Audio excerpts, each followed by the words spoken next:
Tim Cakeis. I'm of the Chicago Computer Society, and this is the Linux SIG group. And it's our second attempt. We had one back in 2006 and 7, but then the person that ran it had to leave the area and so it stopped. At any rate, a few things that I wanted to try and deal with here at the beginning is adding some software. Now, how many of you are participating in the meeting from your Linux setup that you did?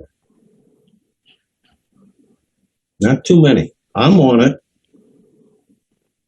So far, I only see or hear from 3 that they were joining us via the Zoom in Linux. So I'm going to assume that the rest of you have to get it installed. And that's okay. There's a few other odds and ends that we got to cover anyhow. So it's not going to be a big issue. So what I'm going to, yes, Dennis? Let me send you something in chat real quick that I'd like you to take a look at. Peter? Yes. Are you getting a haircut or what? Hell no.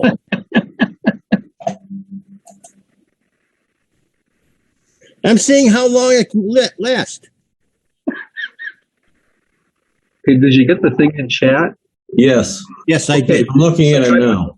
I went through your video, the whole thing, and I took me about, I don't know, 4 or 5 hours, and I made this big long spreadsheet where the first 0 is the hour and the second number is the minute, and I put in what you were doing at each minute in the video, and then I went through it. And there are places in there where, like I said, I couldn't quite see or figure out what you were doing. So I figured, let me do this, and then I'd like to go through it and put question marks at certain places that I'd like to try to get answered down the road when you have a chance. I gotta think about that one. Okay. So I went through the whole thing, and I mean, that's fine. Like what you did at if someone wanted to go to your video and find, when did you do the partition? Well, it's at 1 hour and 12 minutes. I'll have that in this sheet. So okay. I documented the whole thing.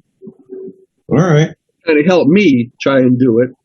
And, but also I know the places where I might have some questions down the road. Okay. I'll send you the whole thing when I finish it. All right. I'll email it to you. That's fine. Okay. I don't have a problem with that part. Mine's finding the time to do anything.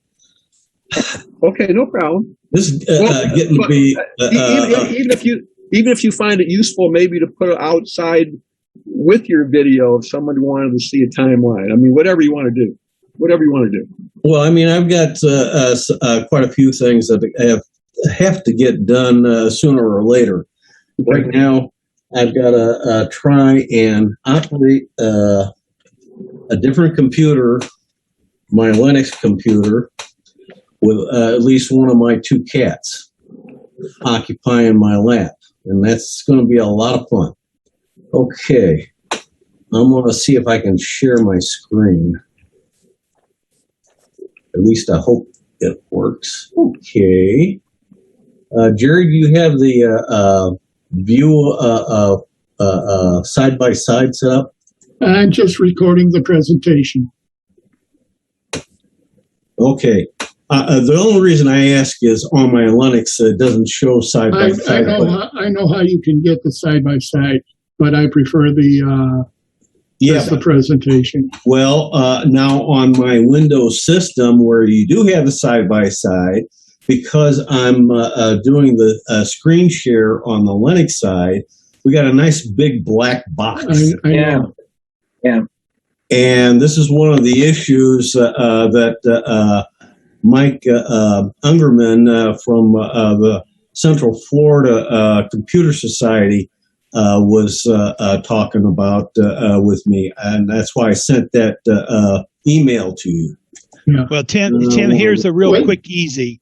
Go up to the top where you have your view or more for your taskbar at the top. Hang on a minute. Wrong mouse and wrong keyboard. I've got the same problem. I've got side by side here. Okay. And then choose hide video panel. Okay, that's got to be probably Jerry that's got to do that. Jerry's the host. Oh, okay. If are we watching his screen? No, you're watching Tim's screen. You're watching mine. I'm co-host on this. Jerry runs most of our Zoom meetings as the host. Right, but whoever's sharing needs to go up and turn off that video. That's you, Tim. Well, I'll take a look here and see if I can spot something. It's up in the very top. It's for us. It's where we see you are viewing Timothy's screen. We have a view options. You, which have a control at the top, there. Now that's the one because I can tell it's the black screen. Now go down. You should have hide. Bingo. There you go. Excellent. There we go. And the other thing that happens too is that whenever somebody comes into the waiting room, hosts and co-hosts, well, that'll pop up on their screen. So I don't know if that's the black screen we're seeing right now, but you kind of have to click away from it to get that black one to go away. It's the screen sharing controls panel. Yeah. Yeah. Who is the you right now that is in participants? Pardon now? There's a you. Everything is going to be Tim because we're seeing his computer. I know that, but in participants, I see a you. And I don't know who that is. Yeah, there's somebody who is only identified by a single letter, U. Oh, yeah. Kick him Now, out. is that part of what you just did, John? Whoever No. whoever you is, can you change your name so we know who you are? Go to your picture and do a rename.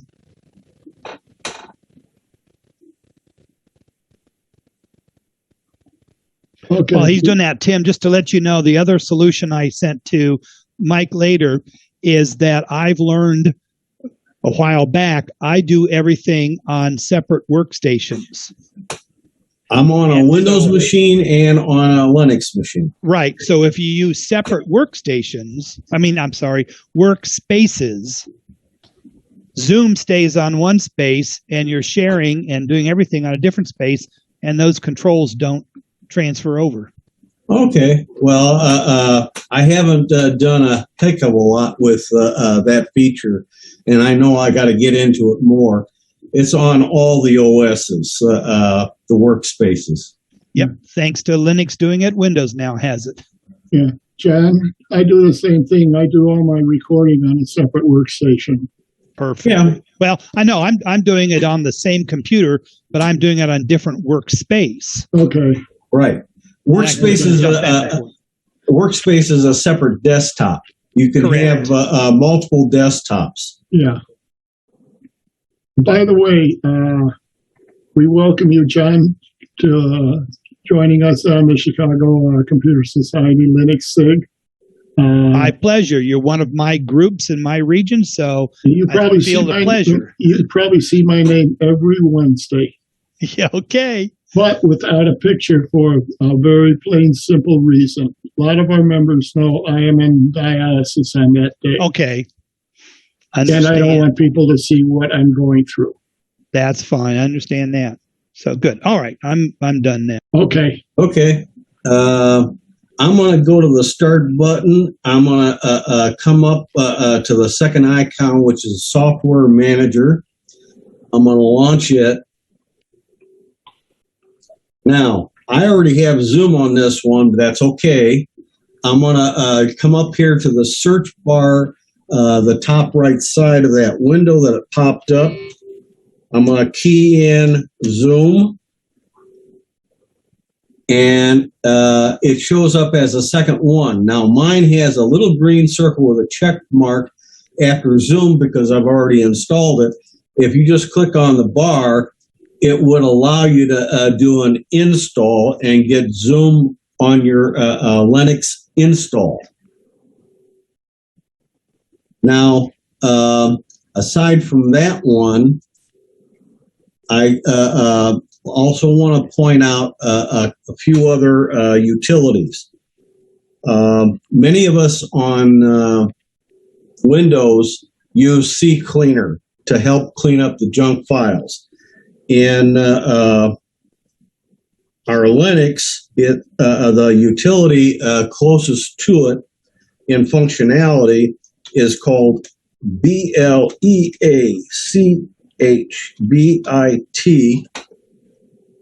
bleachbit. And if I click on it, I can do an install of it. And I'm going to have to put in my password if I can get past a rotten cat. Okay.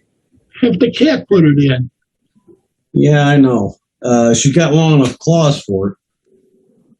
Okay. Now, I'm going to pause here on that. I'm going to come over here, and I'm going to just go to the All Apps up here. And I have down the list here, bleachbit. And if I click on it, this preference will come up generally one time, but it can be accessed later on in the menuing system.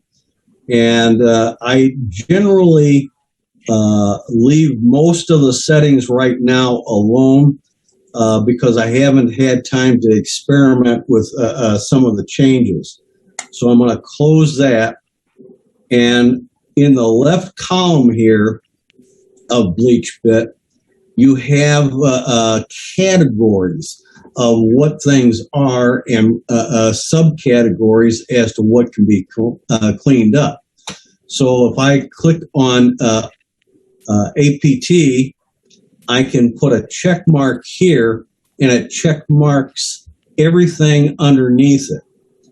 Then if I come down to Chrome, maybe I don't want everything there in Chrome cleaned up.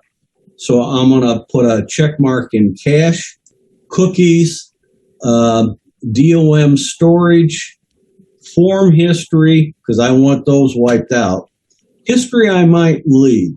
Passwords I want wiped out, and it gives me a warning here. All of them do it, even in Windows. And I say, okay, go ahead. I can also do search engines, but I haven't investigated that as to whether I should do that or not as yet. I'll probably change that later. Then you have sessions and sync, vacuum, etc. You got deep scan here. That you might want to get into as well. Firefox is in here. So I'll do the cache, cookies, crash reports, DOM storage, forms, passwords. Okay, that also. And I'm going to leave it just at that. And I'm going to basically say that this is all I'm going to do, at least for the time being. I'm going to come up here to the upper left. I'd tell you to do a preview first to see what it's going to do. I can do the preview. So far, I have had good results. Right now, it's saying disk space to be recovered is 530 megabytes. I don't always do the preview. Files to be deleted, 5,332. Special operations 10. So if I click on clean, it's going to delete everything. You saw a little bit pass by in red. The red is due to its inability to access certain things without administrator privileges. If I can get back up to where that's at.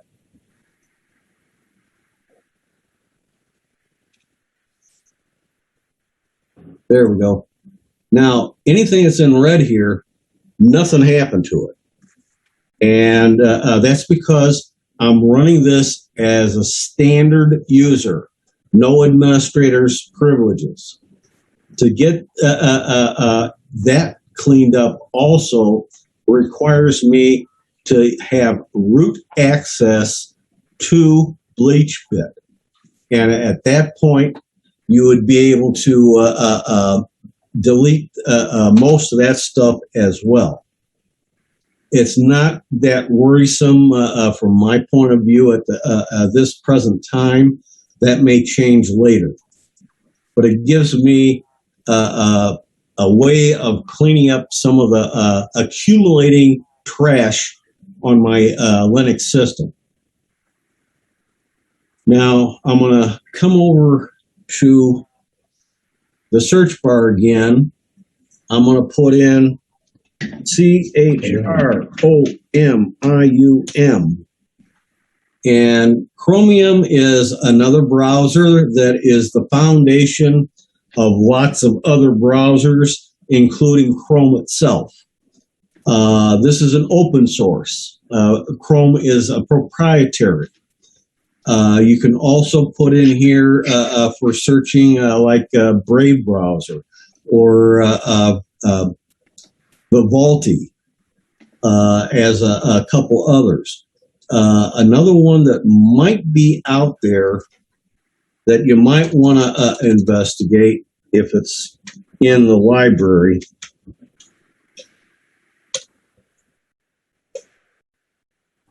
Let's find out if it's there. No. Okay. Waterfox is a modified version of Firefox. It's supposed to run faster, etc. I've used it a little bit under Windows, but right now this would require you to go out on the browser to get a copy of Waterfox to install on your Linux system. But it does have a version for Linux. Another one that is just came up out of Mike Ungerman's group is called CLIPIT, CLIPIT. This is a clipboard manager. Depending on how you work on your computers, we're used to, in Windows, having at least a minimum clipboard of a copy-paste. There is in Windows 10 an option under System to be able to go out there and have a more robust clipboard. I have not had the need to use it, but some people like the concept. It gives you the ability to control how many items you keep out there in history. It has some settings that allow you, as you get to that limit, instead of deleting at the beginning of the file or the end of the file, it usually deletes items in the middle of the file. But that can be changed to at the beginning or at the end. It normally, without changing a setting, will allow you to add entries to the bottom and push the older stuff to the top. Whereas you can, in a setting in the application, change that so that it reverses it, kind of like what you might find in Windows, where all the new stuff goes in at the top and pushes everything down that's older. Now, I'm not going to demo those because I have This modified video, I just have to get Mike's approval whether I can go ahead and publish that. It also has numerous versions of backup that he covered in his 811 meeting, which I have in that video. That's the meat of it. Another thing that I found, and I brought it up in his meeting, is that down, if you go to the start button, and by the way, under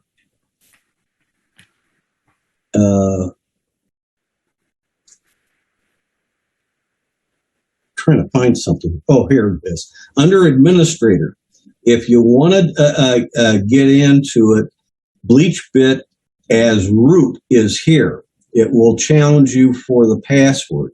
It also has the bleachbit standard user version out of the administrator folder. So that I wanted to make sure I covered.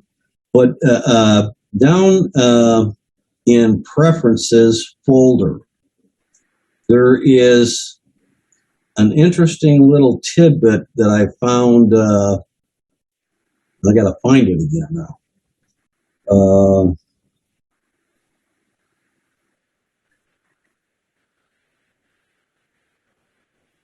All right. They're going to hide it on me. So I'll go to the old apps. Here we go. It's called redshift, and I have it running on mine. What redshift is an application that usually you would run every time you boot up. It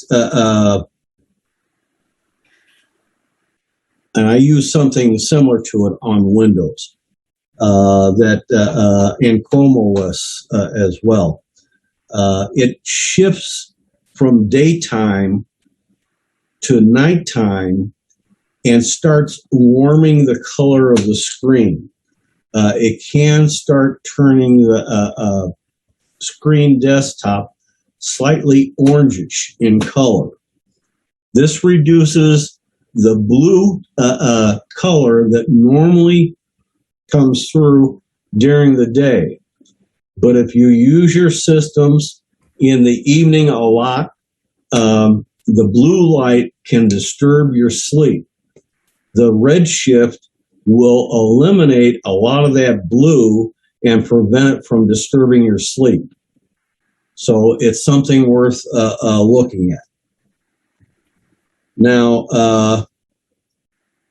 on top of that, those are the main issues I wanted to cover there with the stuff. Now, one thing that came up in the previous meeting was an entry here called disks. And my further research into this thing, and also Mike's research into it, this is what my installation looks like. And I do have the swap active. I'm not sure what happened on yours, Wayne. At any rate, this utility, I have a feeling, is the beginning point of replacing gparted. That's my opinion. It gives you a lot of the capabilities, and one of them is that I can also take, and I found out through Mike, that I can not only format, I can create a disk image. It's kind of a straight copy. I don't know that there's any compression on it. From what little I've seen so far, I don't believe there is. But then you can restore that image so it can act as a backup in addition to some of the other options. And that's in Mike's video. How'd you get there? I missed it. Okay. Up here at the top bar towards the right side, you got No, three how did you stacked get to dots. this? How did you get to this to begin with? The disk. Oh, sorry. Hang on. Let me get out of that and I'll get back into it. Start button. Okay. And I'm going over here to all apps. I'm scrolling down to disks. Oh, okay. And then I'm coming up here to the drop down buttons up at the top. If I have this highlighted disk, which is the root, and I say format, it would wipe out everything that's out there. Yeah. But I can back up the disk image. I can restore the disk image from the utility. I think this is just an early stage. Disk is not a program I have seen available until recently. So it's one of these things that I think is going to evolve with more features and capabilities down the road.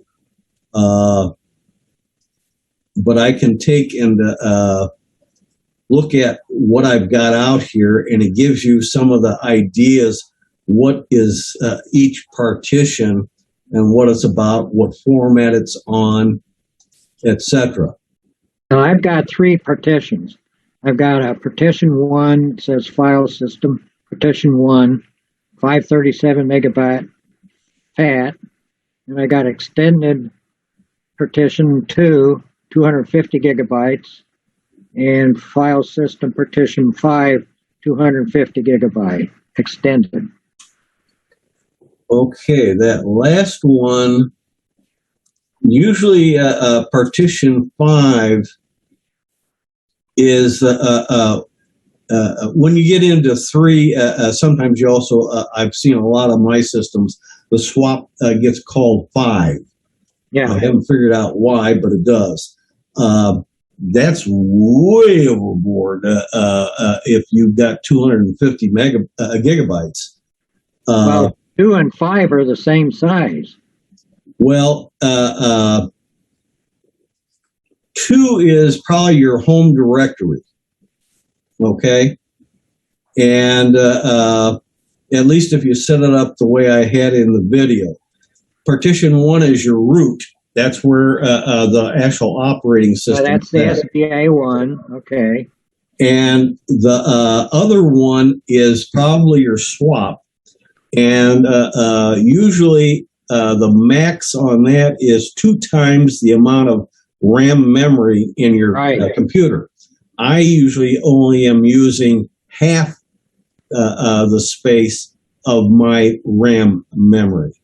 So mine's like around 4 gigabytes. I've got 8 in the machine. And now, I can't change that right now, can I? No, and I wouldn't experiment with it right now. Yeah, okay. This is where you get into using gparted.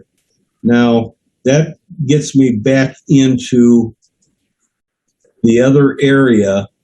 I didn't, when I was installing software, bring it up to you guys, but on mine, but it sounds like you guys need to do it too, is you can go out and look for gparted and install gparted on your desktop. This gives you the ability to change things from within if it lets you. Now, in the case of your swap file, you can do that because right now it says you're not using it. So it may not be mounting it. But one thing to change the other partitions, you would have to unmount them first, then resize them, and then reboot the computer, and they'll come up with a new size. Tim, question? Yes?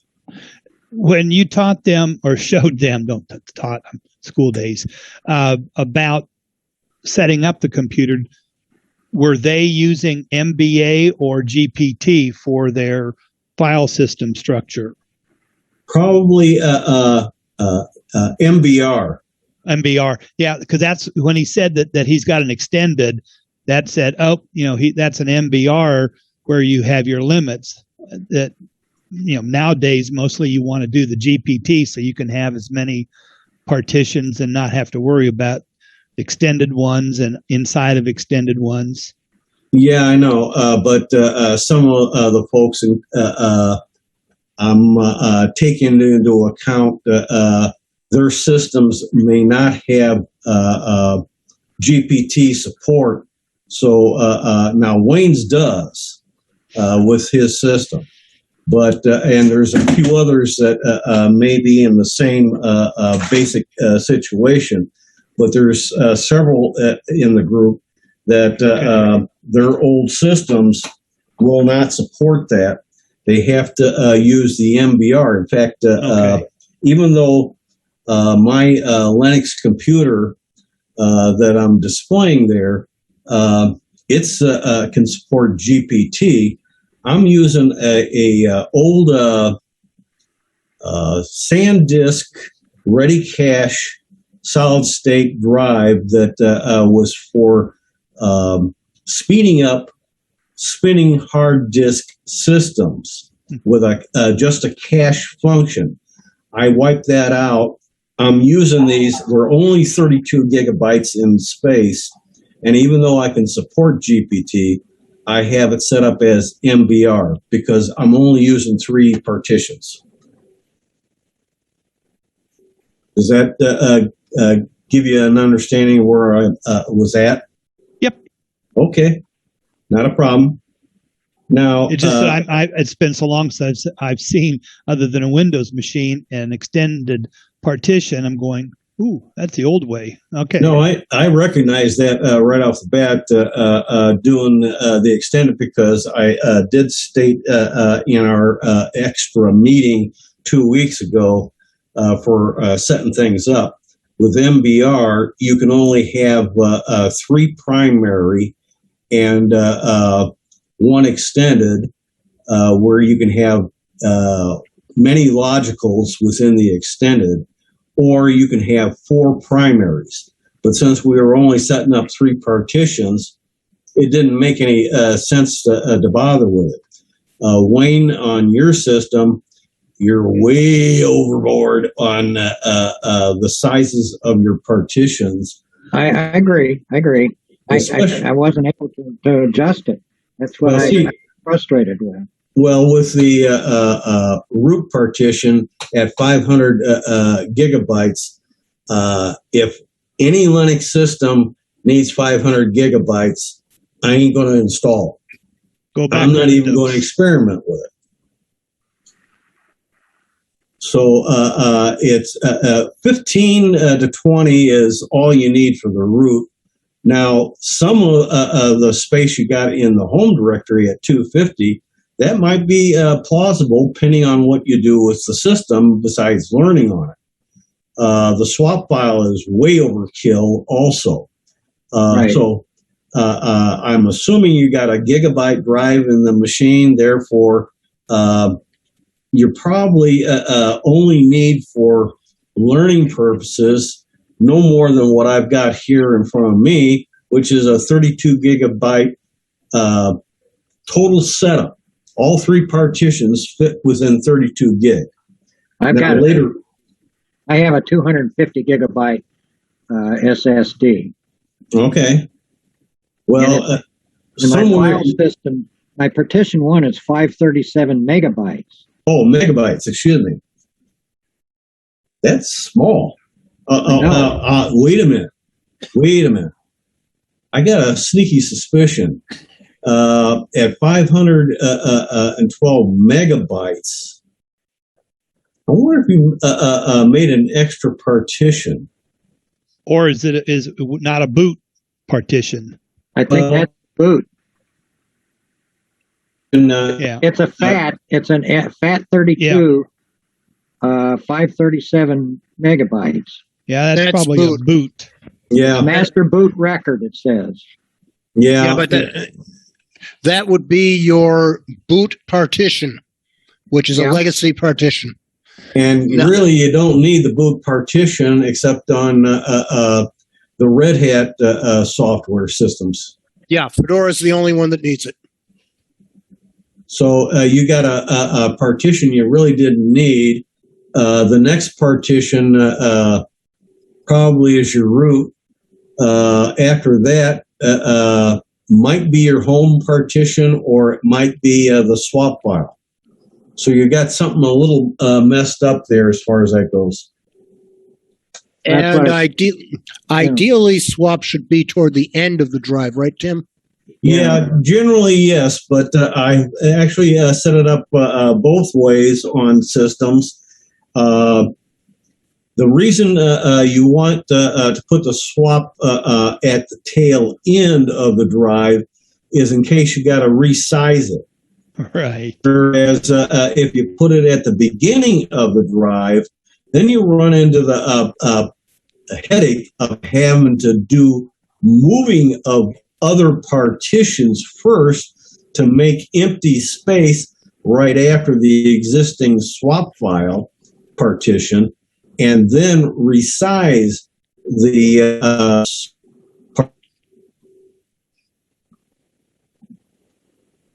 that's a little bit more involved than I think any of you want to get involved with.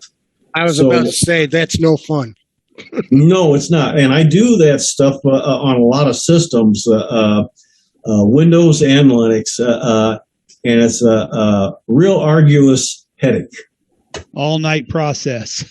No, I haven't had to go that far yet, but trust me, it does take a long time because just the bigger the partition that you have to move first to make space, the longer it takes. The smaller the partition, it goes by pretty quickly.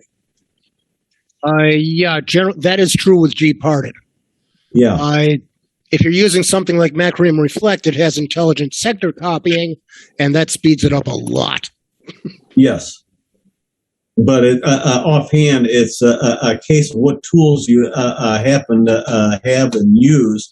Right. Macrium Reflect, I'm going to be showing that also besides this, because I'm going to show it on the Windows side.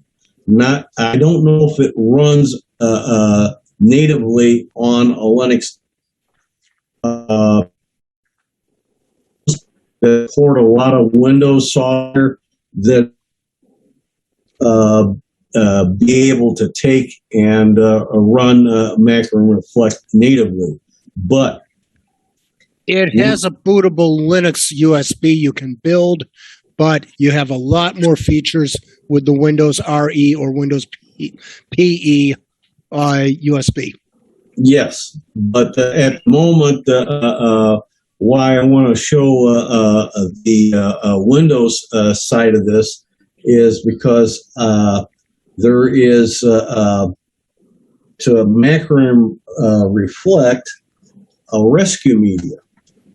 Now, for the rescue media, let's see if I can share this one. Okay, I got my screen black for a reason. I'm going to come up here, come over here to Windows, and I'm going to click on Macrium Reflect. And I got to put in a rotten password.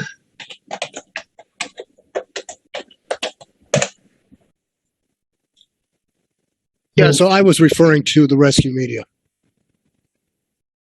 Yeah, now here, let's stretch this out a little bit more. Make it a little more viewable. Now I use this on Windows systems and on Windows with dual or multi-boot with Linux. And it backs up the entire drive. This is the primary drive in this computer, and there's also a secondary drive in it as well. But you have to back up each drive by itself. But the first thing is to make a rescue media. So you come up into the upper left area, there's a bar menu, and there's one called Other Tasks. And the first item is Create Rescue Media. This only requires 400 megabytes. So a small drive is all that would be needed. And I would normally create mine with a Windows boot menu. It's going to use Windows PE because I'm running under Windows. And it works on Linux. So I can take my rescue media, plug it into a USB port on my Linux-only system that I got next to me here, and I could boot up and back up the system.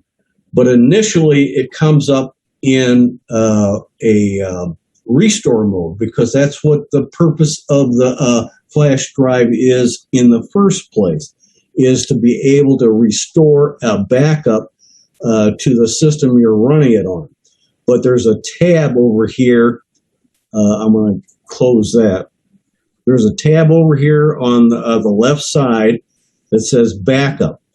Normally, restore is what would show on the thumb drive of the rescue media, and backup over here will give me the ability to back up the existing system.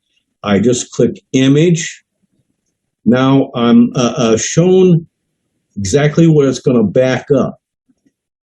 If I take out check marks, now that one on the left side says I'm not going to back up anything off that drive right now because it unchecked everything. I could selectively check, say, a couple of these partitions and only back those up. But normally what I do is back up the entire drive as is, and I can restore it that way, or I can restore individual partitions, which is important on a dual boot, multi-boot system to be able to say, hey, I've got my Linux distro on this computer so hosed up, I either have to go from scratch, or if I don't have any other backup available, I would be able to take and restore just my Linux partitions, and I'm back in business.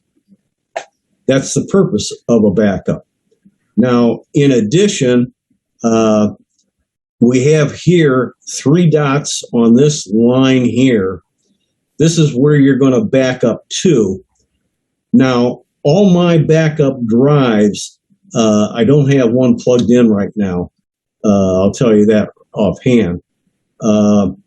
Would take and be made for a Windows system. I'm going to show you how to take a drive and format it for Linux, I hope, for any of the backup methodologies. I usually come down here and I take out that check mark here on image identifying, and I put in my own identification, which on this machine would be 8000 ELI Elite, and then today's date, which I hope is still the same day that I woke up on. And the important thing on any backup, I don't care what program it is for what operating system you're backing up, on Macro Reflect and many others, they have varying ways of putting the information on, but I go in here to advanced options, auto verify image. I put in a check mark. I say OK. At this point, if everything is set up, I just click finish. It'll pop up a little box that says, OK, this is what I'm about to do. Do you want to go ahead and basically to do it? You just say OK, and the whole thing will go through the entire backup of your drive that you selected. It will, when it gets done, verify what's been backed up to your backup drive versus what's still out on your drive that you were backing up. And if everything's okay, it'll tell you it's successful. All successful ones I've done for years, I have not had one instance where my backup was so corrupt that it did not work. I have had one instance where I was doing a backup and it says it failed on the verify. I redid the backup and it worked. And I haven't had a real issue of when I need to restore some backup that I had bad news come in and tell me I can't do that. It's corrupt. And I remember that being a very big issue years and years ago with a lot of them. A lot of people, even if they had a verify option, they did not do it. And I don't know all the various pieces of software they might have used, but verify usually goes by pretty quick compared to the actual backup. And it's your insurance policy that the time you invested in doing the backup in the first place is good as gold. Or if there's a problem, you know about it right now. And now I can take corrective measures. I can run utilities to find out, is there something wrong with my system I didn't know about, and correct that problem first and then back up. Or I can try running it a second time and see if it fails again or not. So far, I've been very, very lucky. Now you're using Macrium Reflect in Linux, is that correct? No, I use it in Windows systems. However, the recovery drive does work on Linux backup. Even Mike Ungerman will back that statement up. So how do we back up our Linux then, if it's strictly just Linux? Because you're booting off of that rescue disk. It will load its own OS, bring up Macrium Reflect, and Macrium Reflect at that point doesn't care what you got on your disk. It's superfluous. And it will back up whatever is on that disk just as it is. And it will restore it just as it is. It does work. In other words, Macrium Reflect, unlike some Windows backup programs, recognizes the file systems of Linux, at least most of the common ones. Yes, the common ones. That's the key. And most everybody playing with the Linux are playing with the ext file system, and that's a very common file system. So a lot of software recognizes that file type or partition format type. Whereas some pieces of software, like Bob uses Butter file system. I haven't actually installed it that way, but Fedora wants to use Btrfs, and Macrium Reflect does not handle that very well. Yes, and that's what I was getting at. That's one of the esoteric ones. There's a couple other format specialties in Linux that are mostly made for workstations and servers, which I don't think any of us is going to be messing with, so I wouldn't worry about them. Almost everybody else is playing with the ext. It's very common, and a lot of the software will handle backing up the ext and restoring it correctly. And really, you're just taking an image backup, and so and it also compresses that quite a bit. So you can get lots of backups. And that's the thing. If you clone a system, that's a copy, not a real backup. You have to have several consecutive clones over a span of time to have real backups. Whereas most of the other software for backing up will take and generate a compressed file, and you can put lots of backups. In fact, most of the drives I've got, they're 1 terabyte in size. I have a folder per machine. Each folder contains a minimum of 1 on up to about a half a dozen different backups, so that I can restore what I need to when it's necessary. It's one of these little quirks you got to understand about backing up. Backing up means I have multiple time issued backups of my system, because let's just say that you got infected with a bug. It's real, especially these days on the internet. And you find out you can't resolve issues with your system because of the bug. That's when you want to blow away what's out there. Then you want to restore your last backup. Well, you might find out that backup's got the bug in it too. So now you got to go back to an older version than it until you find a version of backup that doesn't seem to be infected. And that's not a joke. You're going to lose a lot of potential information. But there is another option that I brought up at Mike's meeting on 8/11. And I think I heard something and I don't want to hear, called thunder. Yeah, I'm hearing weather outside. Anyway, what I found in the Mint, I'm going to come up here to the All Applications, and there's Backup Tool. Backup Tool is a lightweight utility from my perspective. Pardon me. My opinion, based upon my initial playing with it a little bit, I would want to do the software selection first. Why?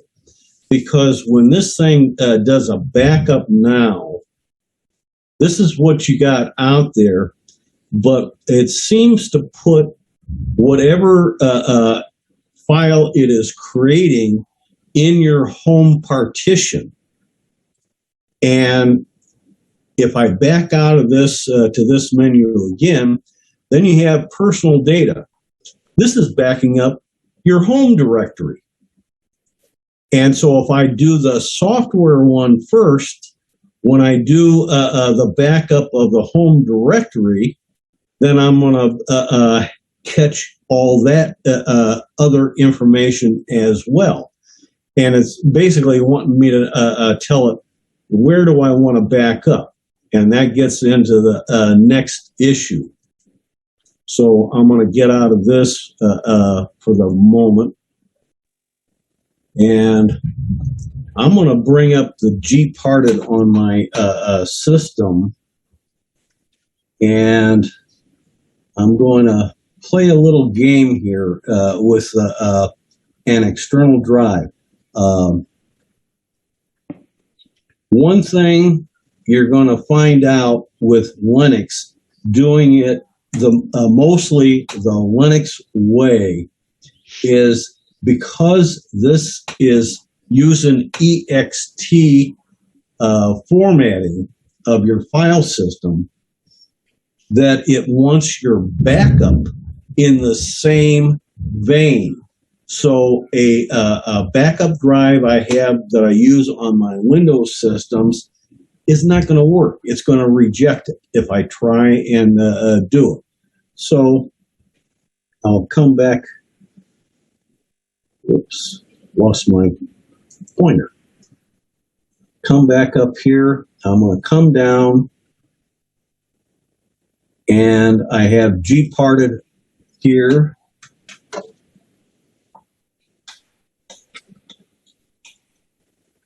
Oh, that's smart.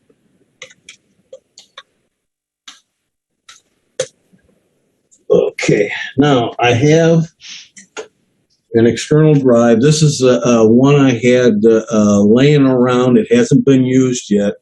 It's got a lot of old stuff on it because I changed the solid state drives from spinning hard drives long ago. And I'm going to plug this thing in and hope we don't lose our internet because of the storms that are trying to go through right now. I'm going to come over here on the right side near the top, and there's a down arrow key. It doesn't show the drive I just plugged in. So what I've got to do is I got to go to refresh, G-parted refresh. There it is. Under G-parted, top item is refresh drives. And now it's going to find that external drive. And yes, it has GPT, and I don't care one way or the other. It won't honestly matter. So I'm going to show the second drive, which is called SDB as in boy. It's about a 500 gigabyte drive. This is what it looks like. This originally had Windows on it, along with, I believe, a copy of Linux in one partition, but it got tore up and blown away. It doesn't matter. I'm going to repurpose this whole thing, so I'm going to right-click, and I'm going to start deleting from the bottom up and delete all these partitions. And mind you, again, like I did 2 weeks ago, this has not taken effect until I hit this check mark. Then everything I just said delete will be blown away, and I'm going to apply. Okay, GPT table is corrupt, but the primary appears to be okay. I'm not going to worry about that part. And no, it doesn't like the GPT, and I don't care if I can make this GPT or I can make it a MBR, because 500 gigabytes, I believe, is the maximum I can do on an MBR, if I remember correctly. And that's what this is. And so right now, I'm going to close that. I can now right-click on the unallocated information. I can select New. And this is where we have to be a little cautious to make sure that over here on the right side, it's an EXT format. I'm going to leave it at 4, but you could probably get away with EXT, which is EXT1, EXT2, EXT3 as well. I don't, because this is you're not trying to run from it. You're only using it for backup purposes.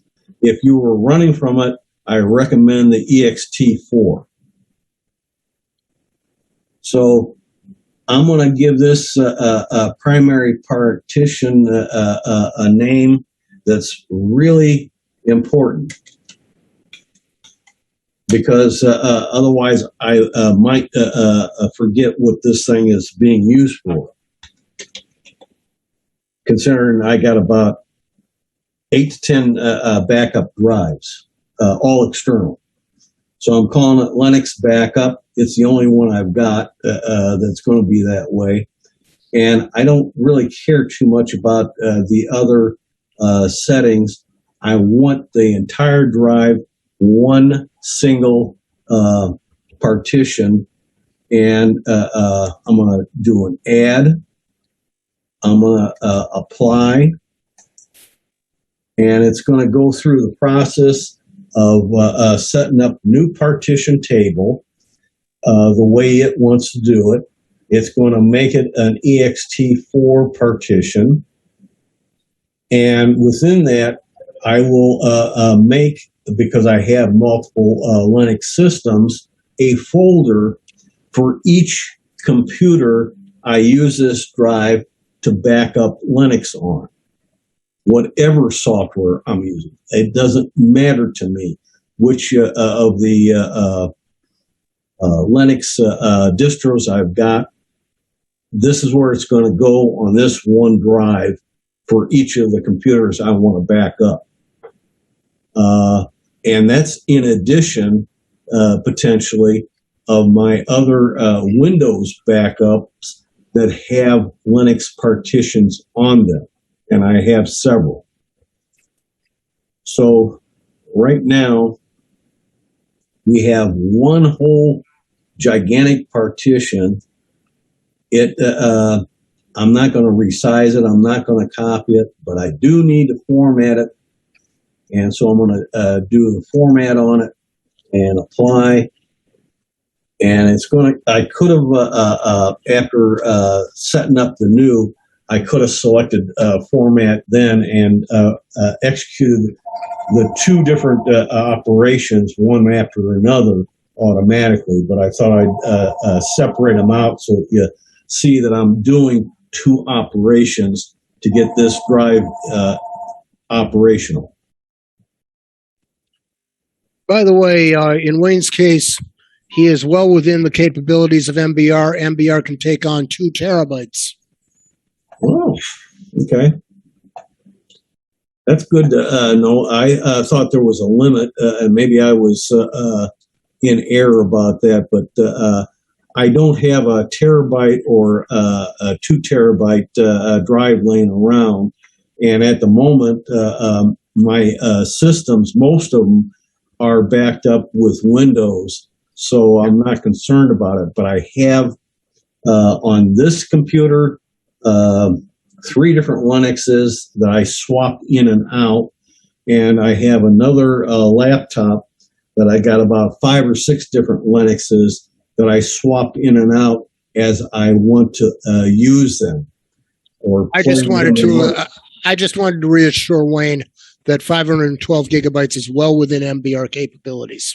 Okay, not a problem. It's just right now, really for the backup drive, it's kind of a loose situation. You're not going to be running your system from that drive. It's just not within the realms of reason to try and use an external drive for backing up and actually trying to execute directly off of it. You can, if you want to, install Linux on an external one that will run, and that's the intended purpose. And in that case there, I would personally probably want to have a solid state drive in that external drive rather than a spinning hard drive to give me added performance, because you pay a small price in speed throughput when you're on a USB port. If you have a USB 3, you're limited to a maximum theoretical of 5 gigabytes per second. The reality is probably about 80% of that speed. If you have a USB 2 port you are plugging into, that's a theoretical maximum of 3 gigabytes of throughput speed. and you're probably only going to get about 80% of that number. Hopefully none of you are playing with USB 1, which is half that of USB 2. But it's double the ancient PATA system drives we used to use in the very early days. Trust me. So I've got this drive here, and I can theoretically use backup tools to take and try and create a backup here. I'm going to say backup now, and I'm going to, everything is selected. It says over here on the right, select all or deselect all. As long as they got a green box with a check mark, it's all selected.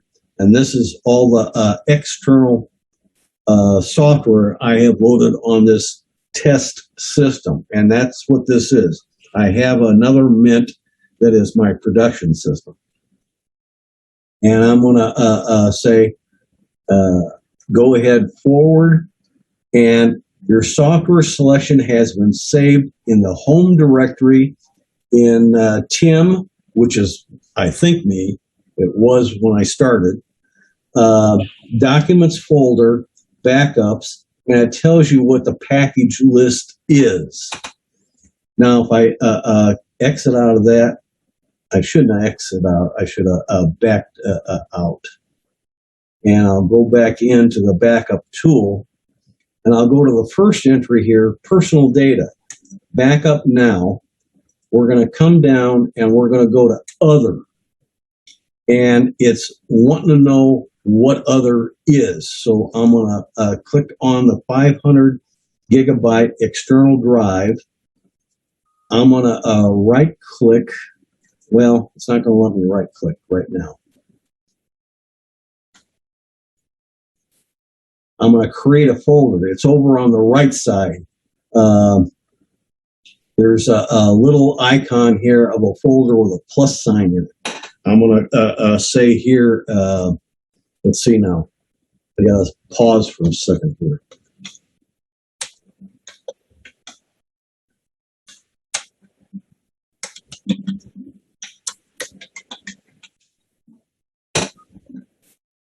I'm going to say create. Oh, could not be created. Error. Directory media, so-and-so Mint, permission denied. Ha ha ha. Okay, here's what happened to you. It's root. Yeah. Gparted by default creates a drive with root permission. The standard user has no permissions at all. Yes, and that's what I'm operating in right now. So then you have to go in as root and change it.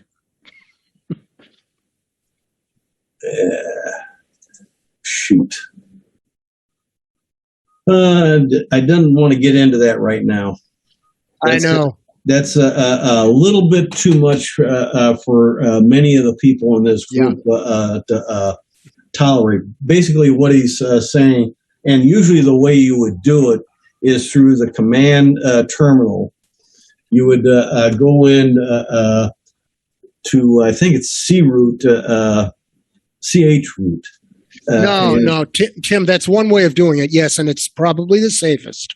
But there's also a way of, in most Linuxes, there's just a way of right-clicking on it, going down to permissions, and you can graphically check off which permissions you can have. Okay, that's good. There is a graphic way. There is a graphic way. Okay, that's good. I'm glad to hear that part. Hang on one second here. Let's see if I can... And you know why I know about this. I've done this to myself so many times. Yeah, well, I mean, I've done a lot of screw-ups, too, as far as that goes.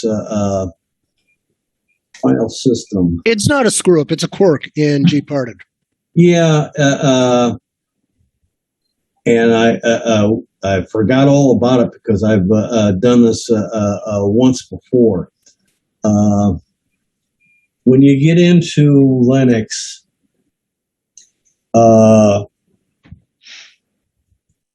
If anybody thinks Windows systems is real secure and causes lots of problems security-wise, asking for administrator's password, et cetera, Linux is far worse.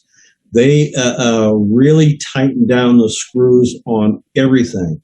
So in a matter of speaking, with what I created until I change it, a setting in here, I cannot do the backup from the standard account. I would have to run this in root command, and I don't know that I can do that, but I can take a look and see if it'll give me that option. Well, Tim, when you're making an image, that is done as root.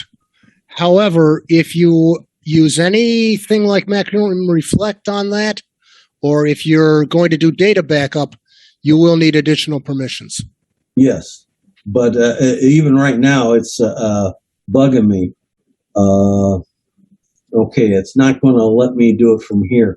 What I'd have to probably do is either from the command line or log out of here and try and elevate myself to administrator or root, and then give it permissions, and then I can use it as a standard account. Well, Tim, I don't know if this works in Mint, but in Ubuntu, if it is mounted, you can run your file system navigator as root. That I set up through terminal, but that's the only thing I do then. Then I've got a graphical navigator, and then I can right-click on the drive and make the change. But I have to be running my navigator, which in my case is Nautilus, in your case it's something else. I have to run it as administrator. Hey, wait a minute now.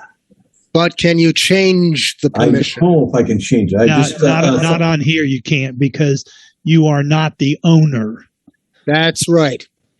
First, you have to get the owner changed, and that's why I said you have to run your file navigation as root. Yeah. It always comes up to something. In other words, it's like open this window as administrator. Right. And right now, it won't let me open it up as administrator. Okay. So that drive won't do that. Yeah, I can't use it at the moment. I have to change it, and I'll have to probably explain in a future meeting what I did to try and get that change to take place. I'm guessing Mint works a little differently from Ubuntu in that regard. It probably does. A lot gets mirrored between Ubuntu and Mint, but there's a lot of uniquenesses between each of them.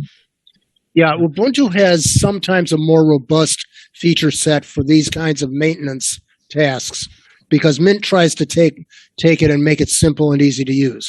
Right. And sometimes it succeeds, and sometimes, that's another story. This is a case where an external tool did something Mint doesn't want to handle right now. Right.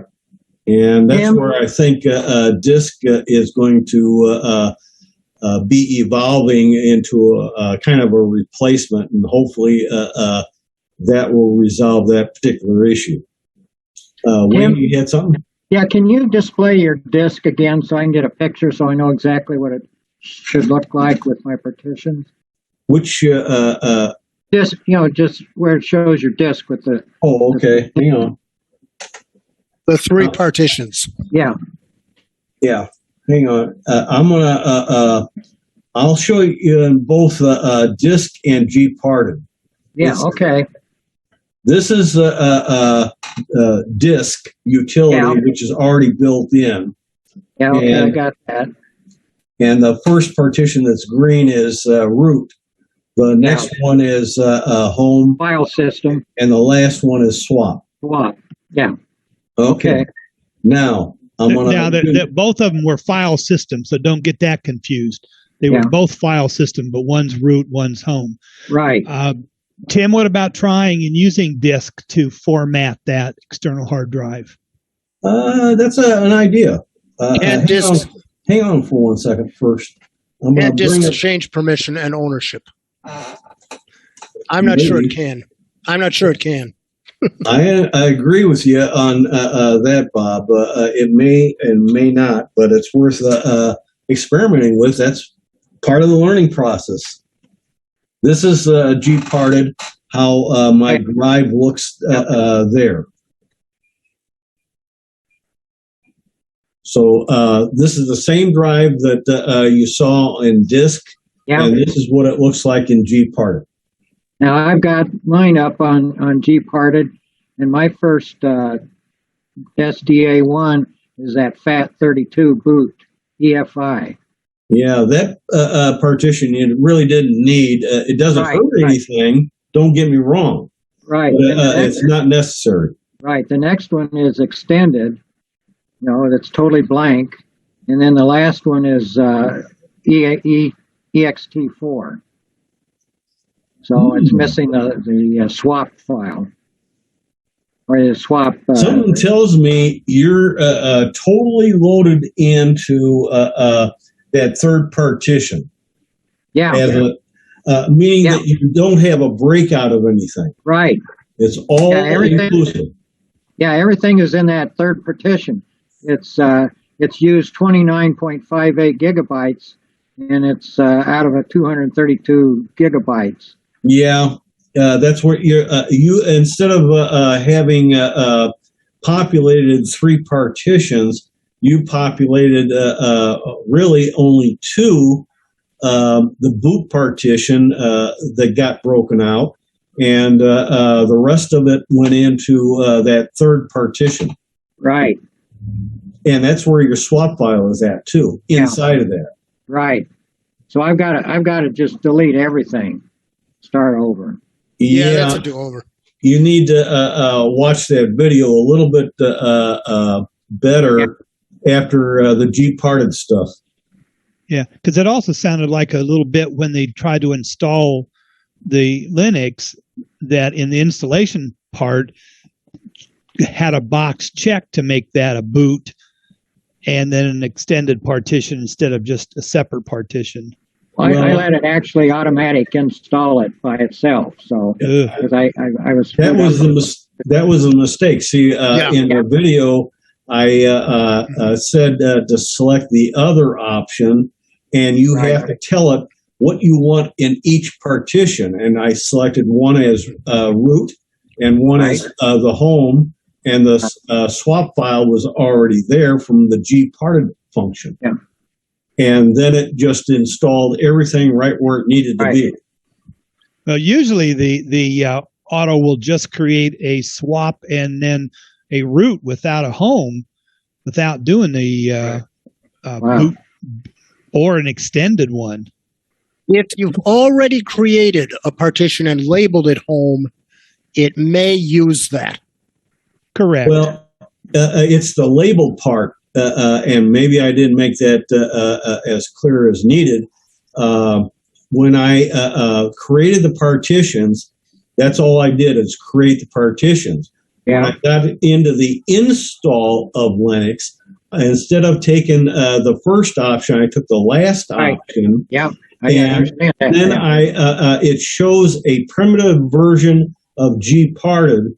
And that's where I put in the label for the first partition as /, the second partition as /home, and you don't have to worry about the swap partition because we created it as a swap partition, so the installation automatically recognizes it.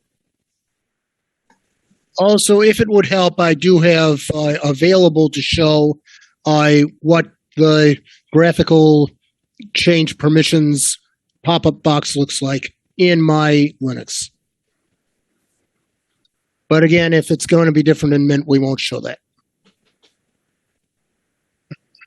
I'm trying to use the disk on that external drive, see if it'll format it and change permissions. I think it's going to be left with root, same way as G-Party. Yeah. I'll bet it does too, but hey, what the heck? Okay. No, you're not going to do that because this is going to take 3 hours. Oh, I know. Well, I mean, I'm not going to leave it sit here for the next 3 hours.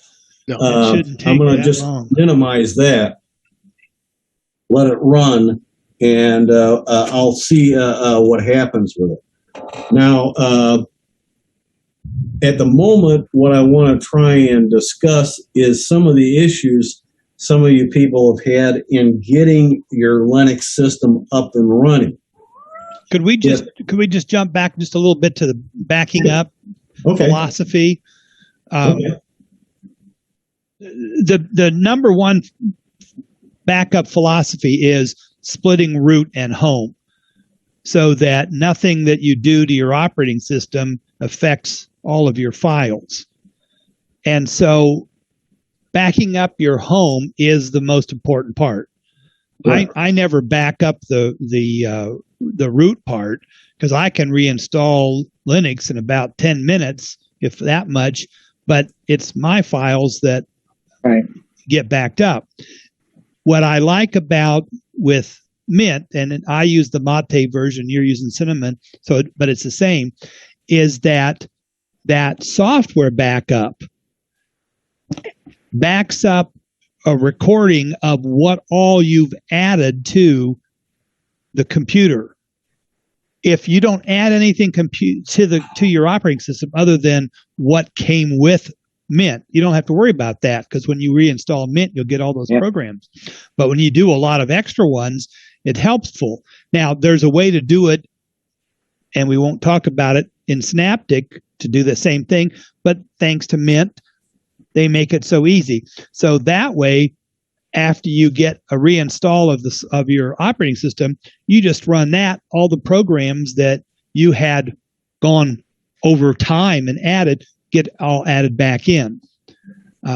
So I think that, the worrying about the backup, we don't need to really do a full backup like you do with the Windows and Macrium.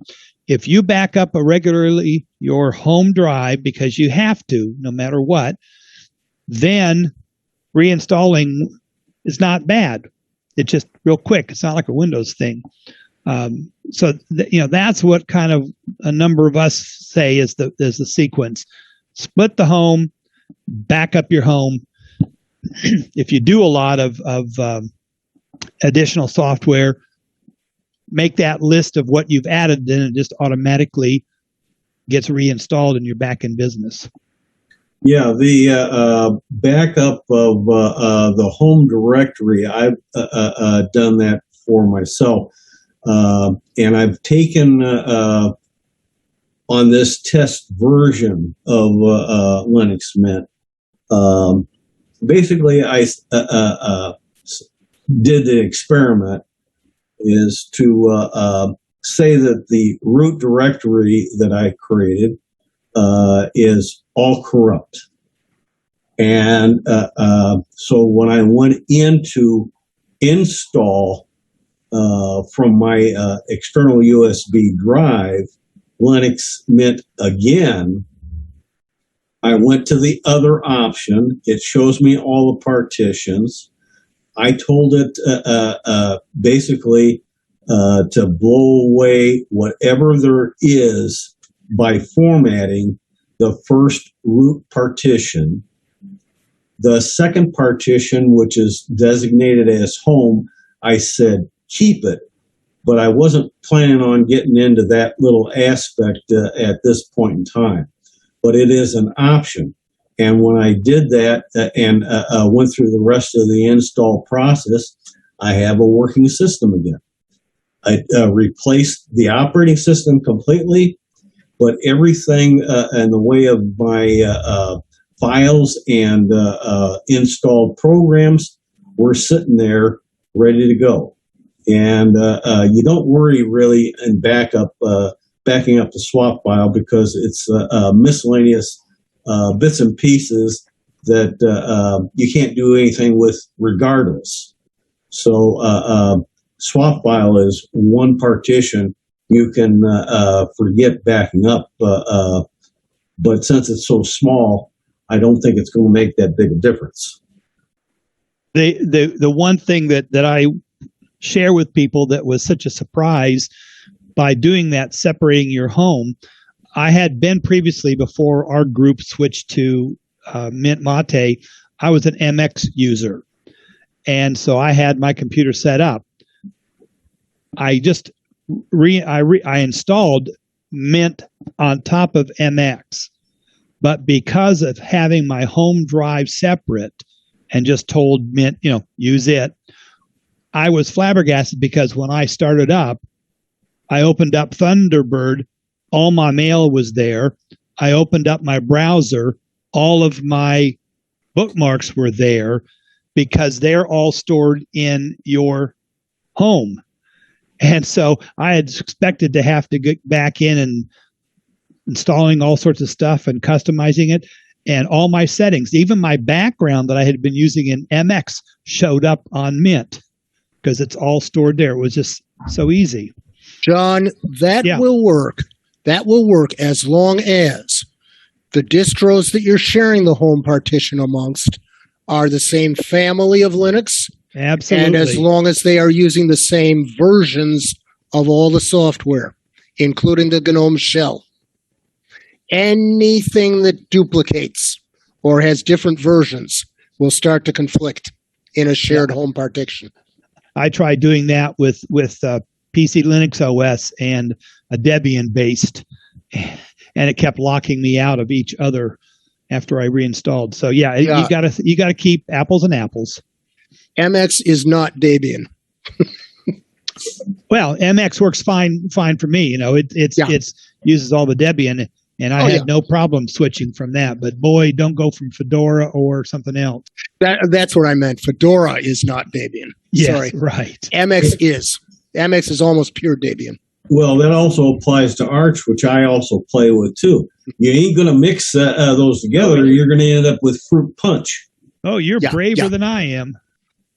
Oh, okay, I play with a bunch of Arches, not the command line version of Arch, just the graphical ones.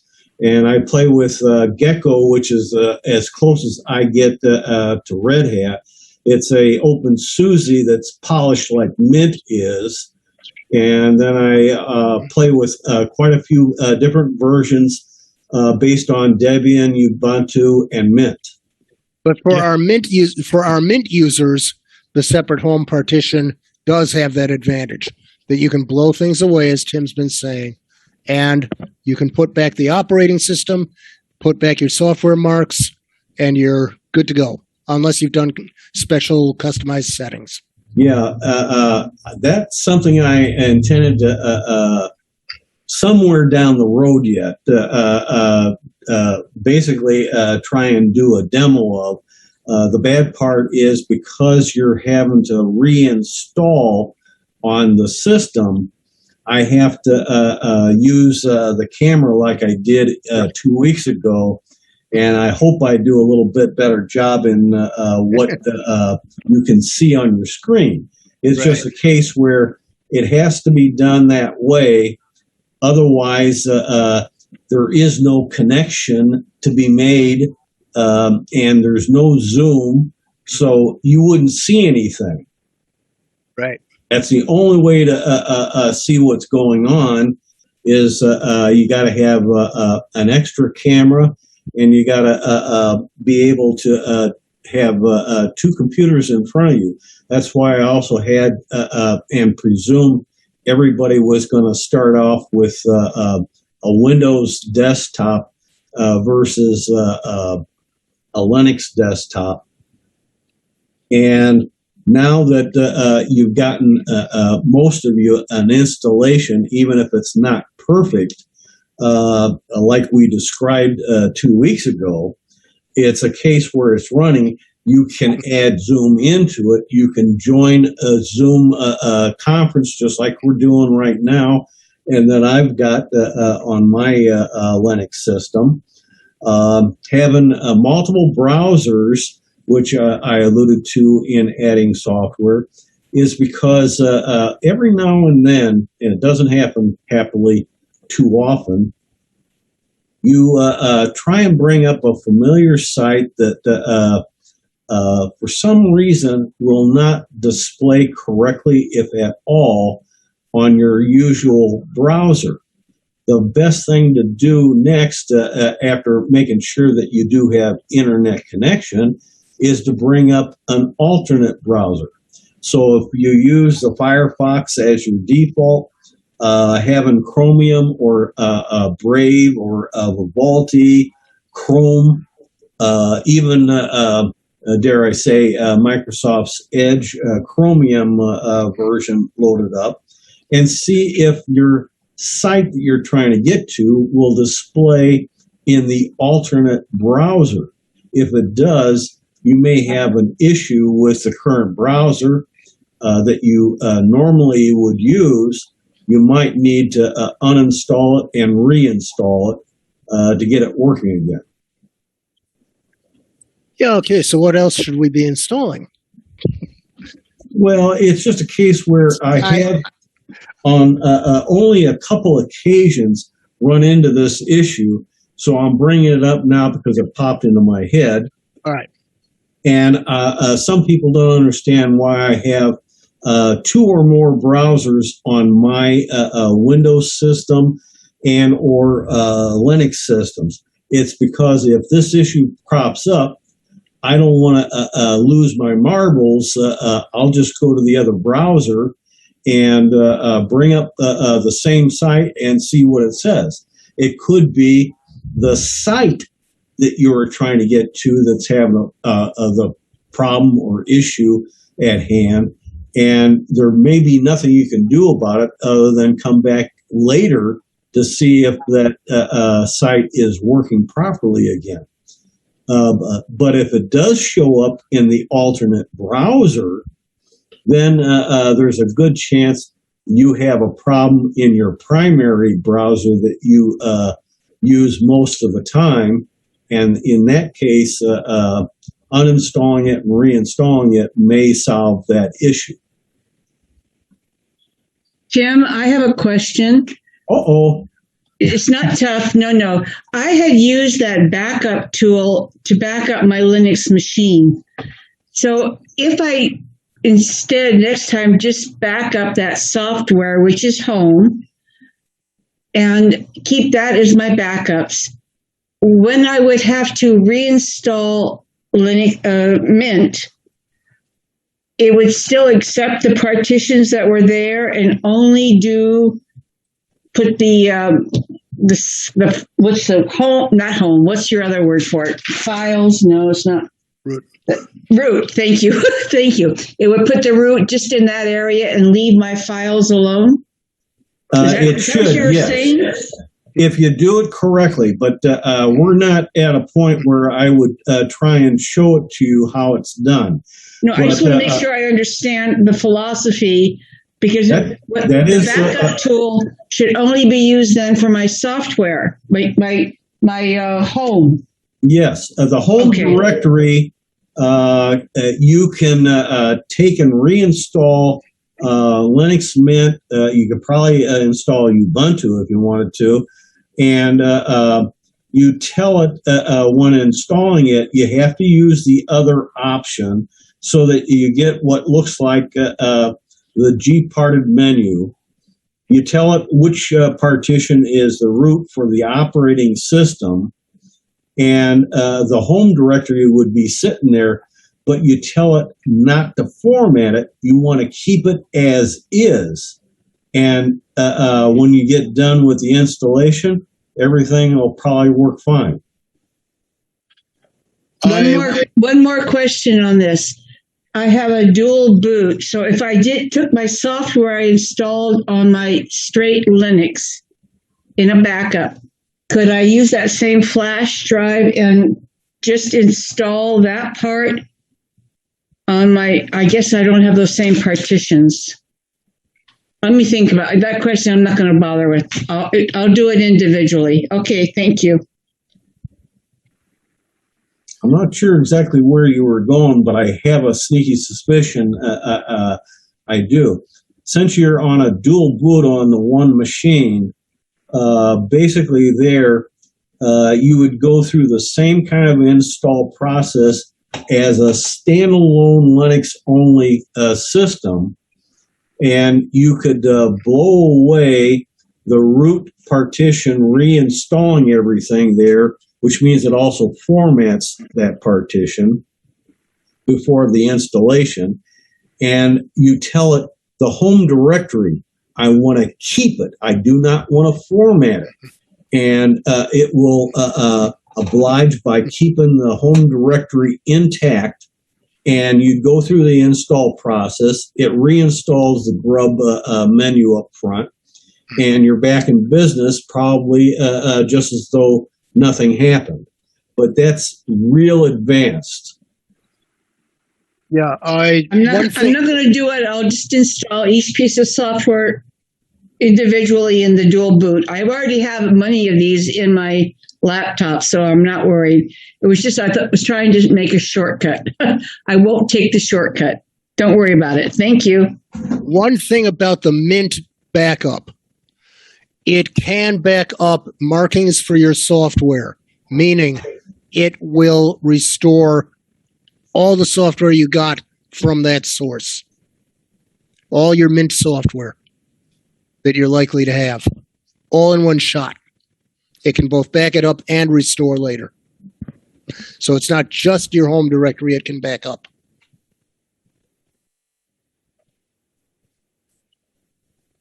I'm not hearing anybody. Yeah. Everybody went to sleep. Yeah, no, we're I'm still back. awake. Okay. I'm just saying that that tool is very useful because if you've got a lot of software installed, you don't want to have to go searching for it. You don't want to have to mark it off again. Save your markings.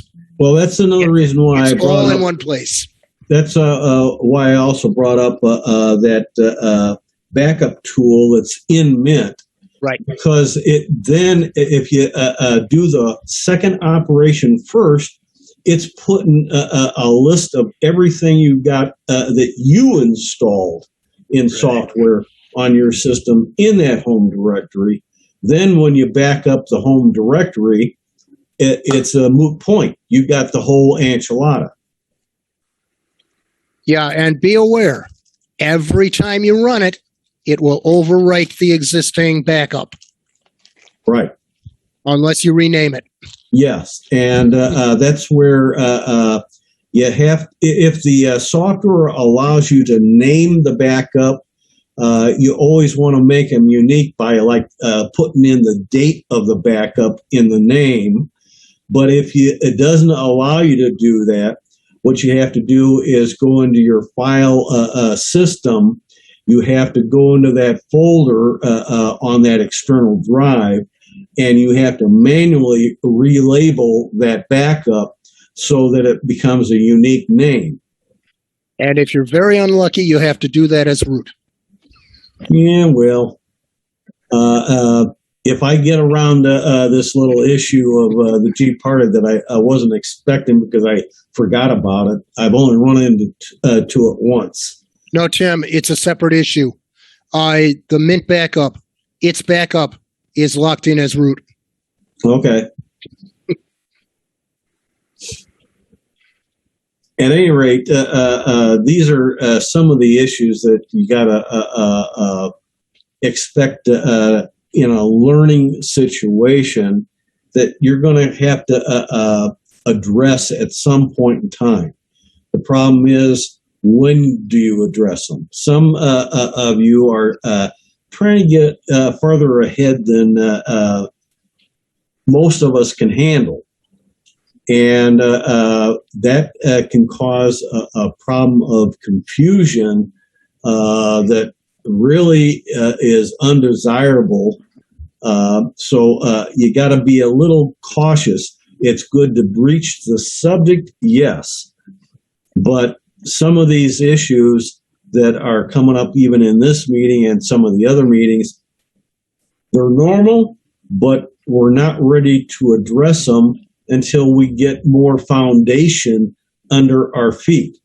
And right now, there's too many of you that do not have more than a tepid foundation under your feet.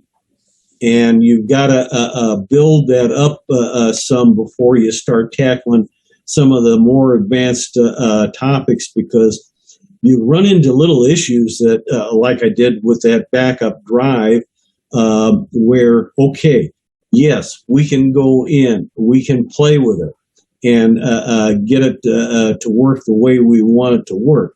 The bad part is most of you are going to be totally lost.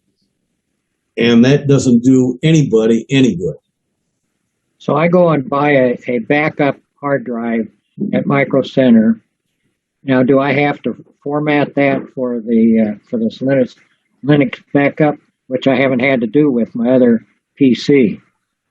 Well, is it a new drive or is it an old drive? Yeah, it'd be a brand new drive. So I go to the Micro Center and buy a brand new drive. Yeah, you'd have to do kind of what I just did, and then you have to, if you use the Gparted, it's going to do the same thing it did to me, and that is make it a root ownership.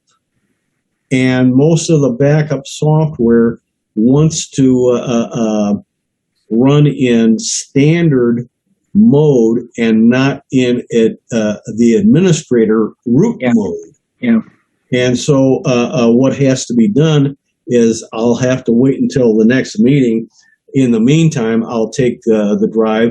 I will figure out all the steps. I'll try and make it as easy as possible so that you have some understanding in hopefully the next meeting how to take that drive and make it so it can be generically used with a standard user and do any kind of backing up you want to do. Right now, with it in the root mode, I can't even do a copy-paste equivalent or drag and drop of a regular file onto that drive. It won't let me. I won't have the permissions to do that.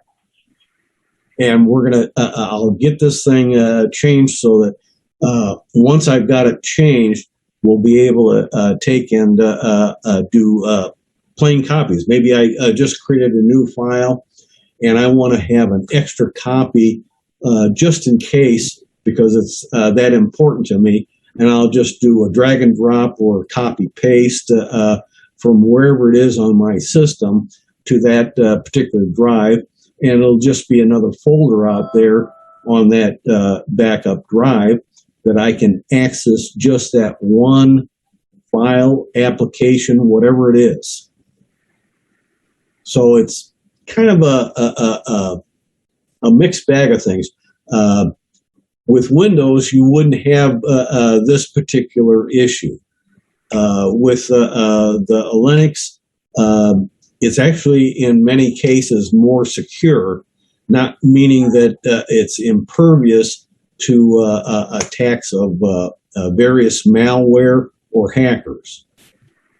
Because anything that man created, another man can figure out how to hack into it or create a piece of malware that's going to get in and do its worst. That's the purpose of having backups, period. Jim, I wanted to second your comment about not trying to go too fast for whoever's sitting in the back row. And that's why tomorrow I've set the special Linux workshop as a beginners only.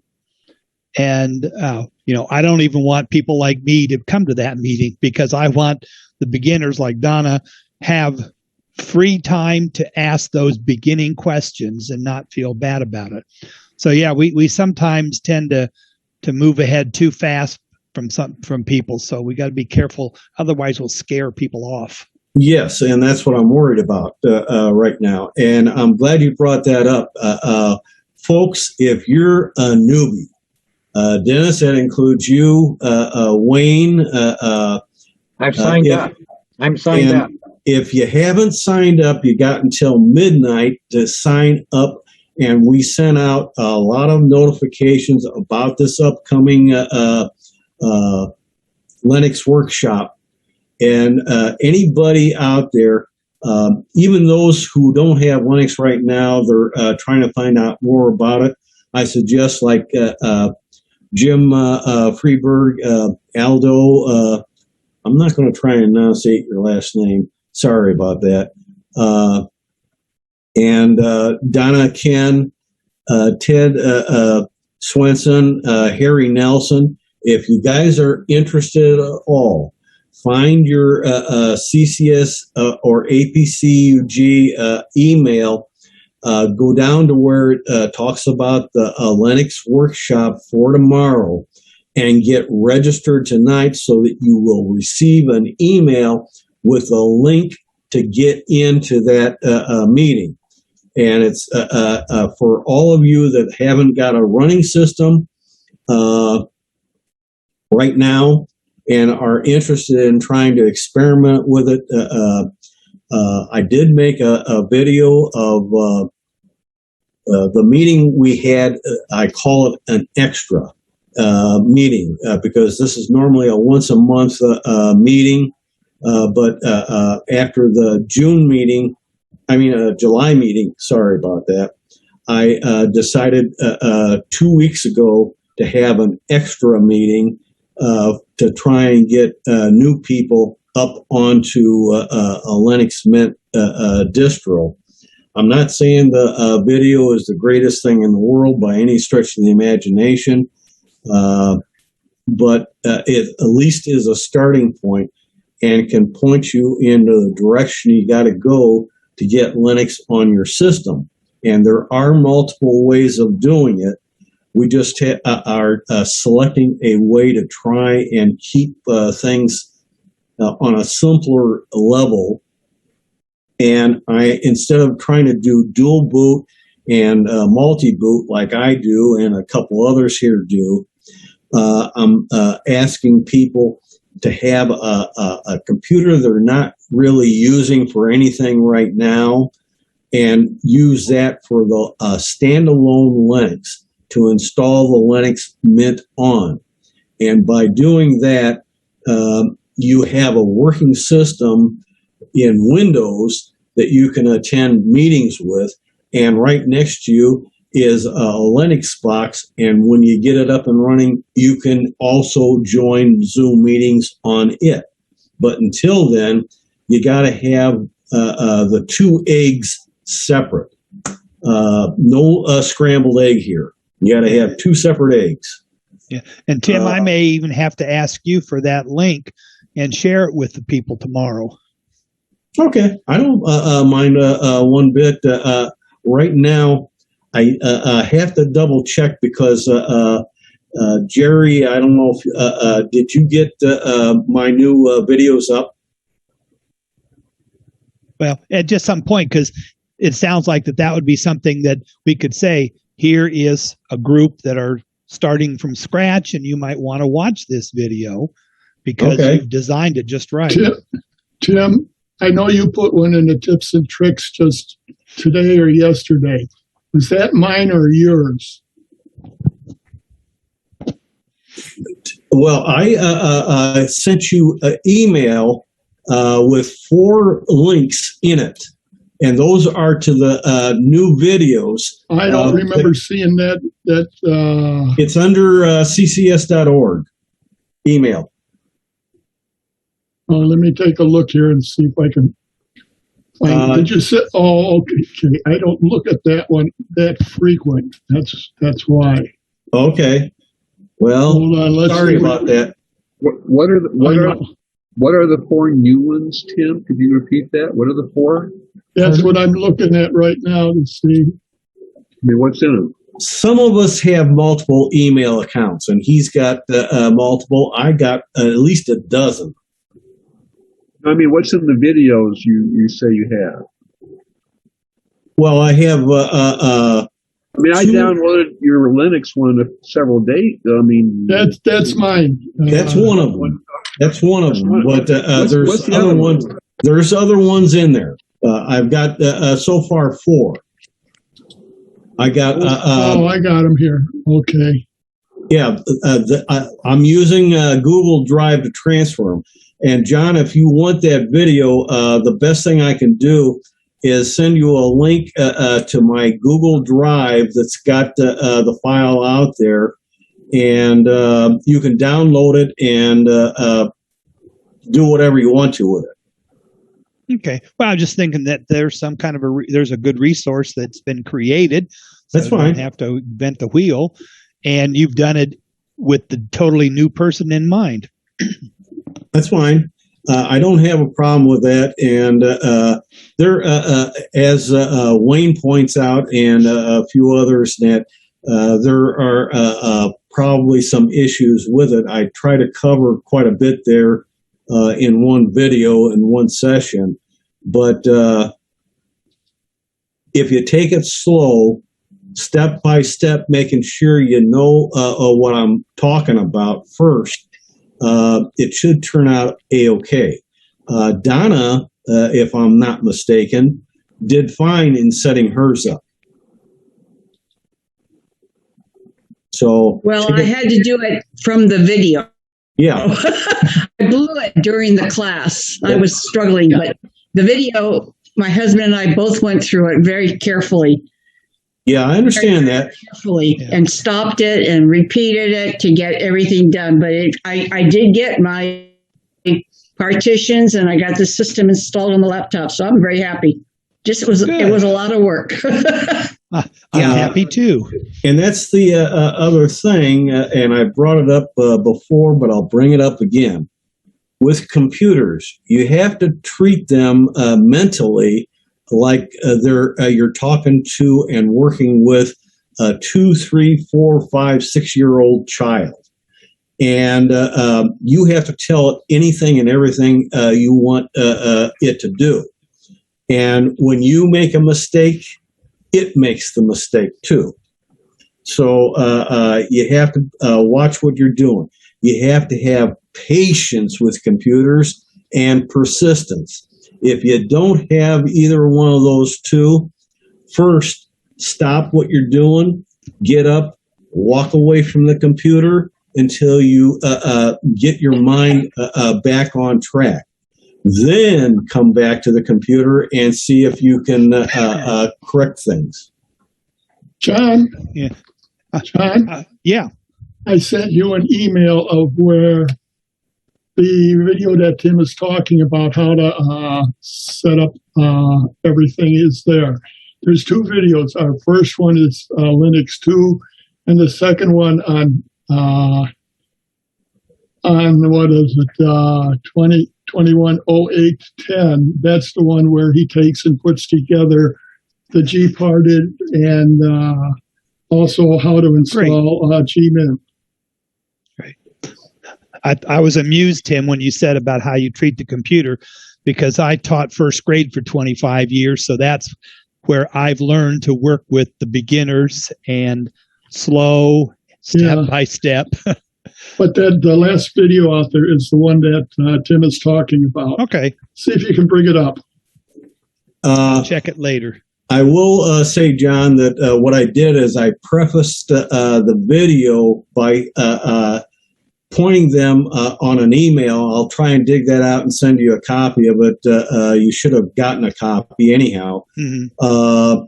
That I asked them to download Rufus as a tool, Linux Mint 20.2, and Gparted Live. And I give specific links where they can get those by just clicking on the link. Okay. Yeah.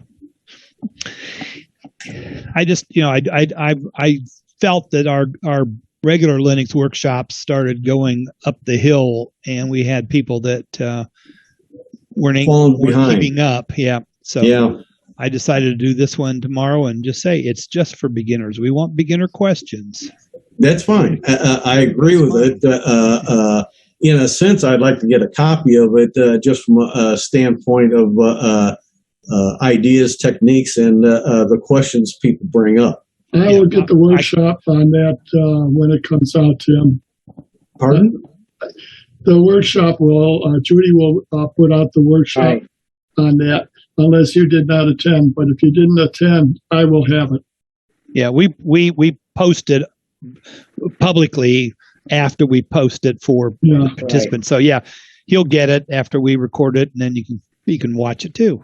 While I have you on, John, the last VTC, you did not have all the participants, listed. And I wasn't sure if I came up as host or if I came up as my name. So I said, in the chat, I put in my name just in case. Yeah. But I'm just making that as a comment because I know Judy is very precise on where she would like your first and last name. Yeah, that's why I repeat it 3 times. And this is off the subject, but there were 80 some people in the GIMP photo class. Only 29 of them signed into the chat box. Yeah. And so yeah, we keep the chat box, and she uses that. So if you, I'm just giving you an FYI on that. Yeah. Yeah. Hey, John. Yeah. Hey, John. I think I have already signed up for tomorrow's class, which is 11 Central, I believe, or Yes. Correct. Yes. I think I have signed up, but just in case, I think I'll go out and do it again. But I always read on your thing, don't sign up more than once. But it's like I don't remember if I signed up. You don't send a confirmation out, do you? Email. You do get one right away when you register on the Google form. The minute you hit send, it pops up and says, "Thank you for your registration." Right. So and then when you close your window, you forget whether you did or not. I know. So okay, but you'll know for sure in the morning because you'll get, if you don't get the link. Well, that's why I'm going to sign up again because it'll be too late. It'll be too late if by then. No. So I have the link if you need it. No, you don't. Not yet. You will in the morning. In the morning, I'm saying. Yeah, I mean the deadline for signing up is like midnight. But see, you've got an inside person. I run that thing, so I can control things. Yeah, I'm there every time, Dennis.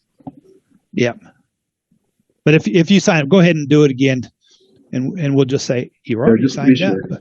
Yeah, since the Google, that's the way the Google form does, is it immediately sends it out, so we don't have to.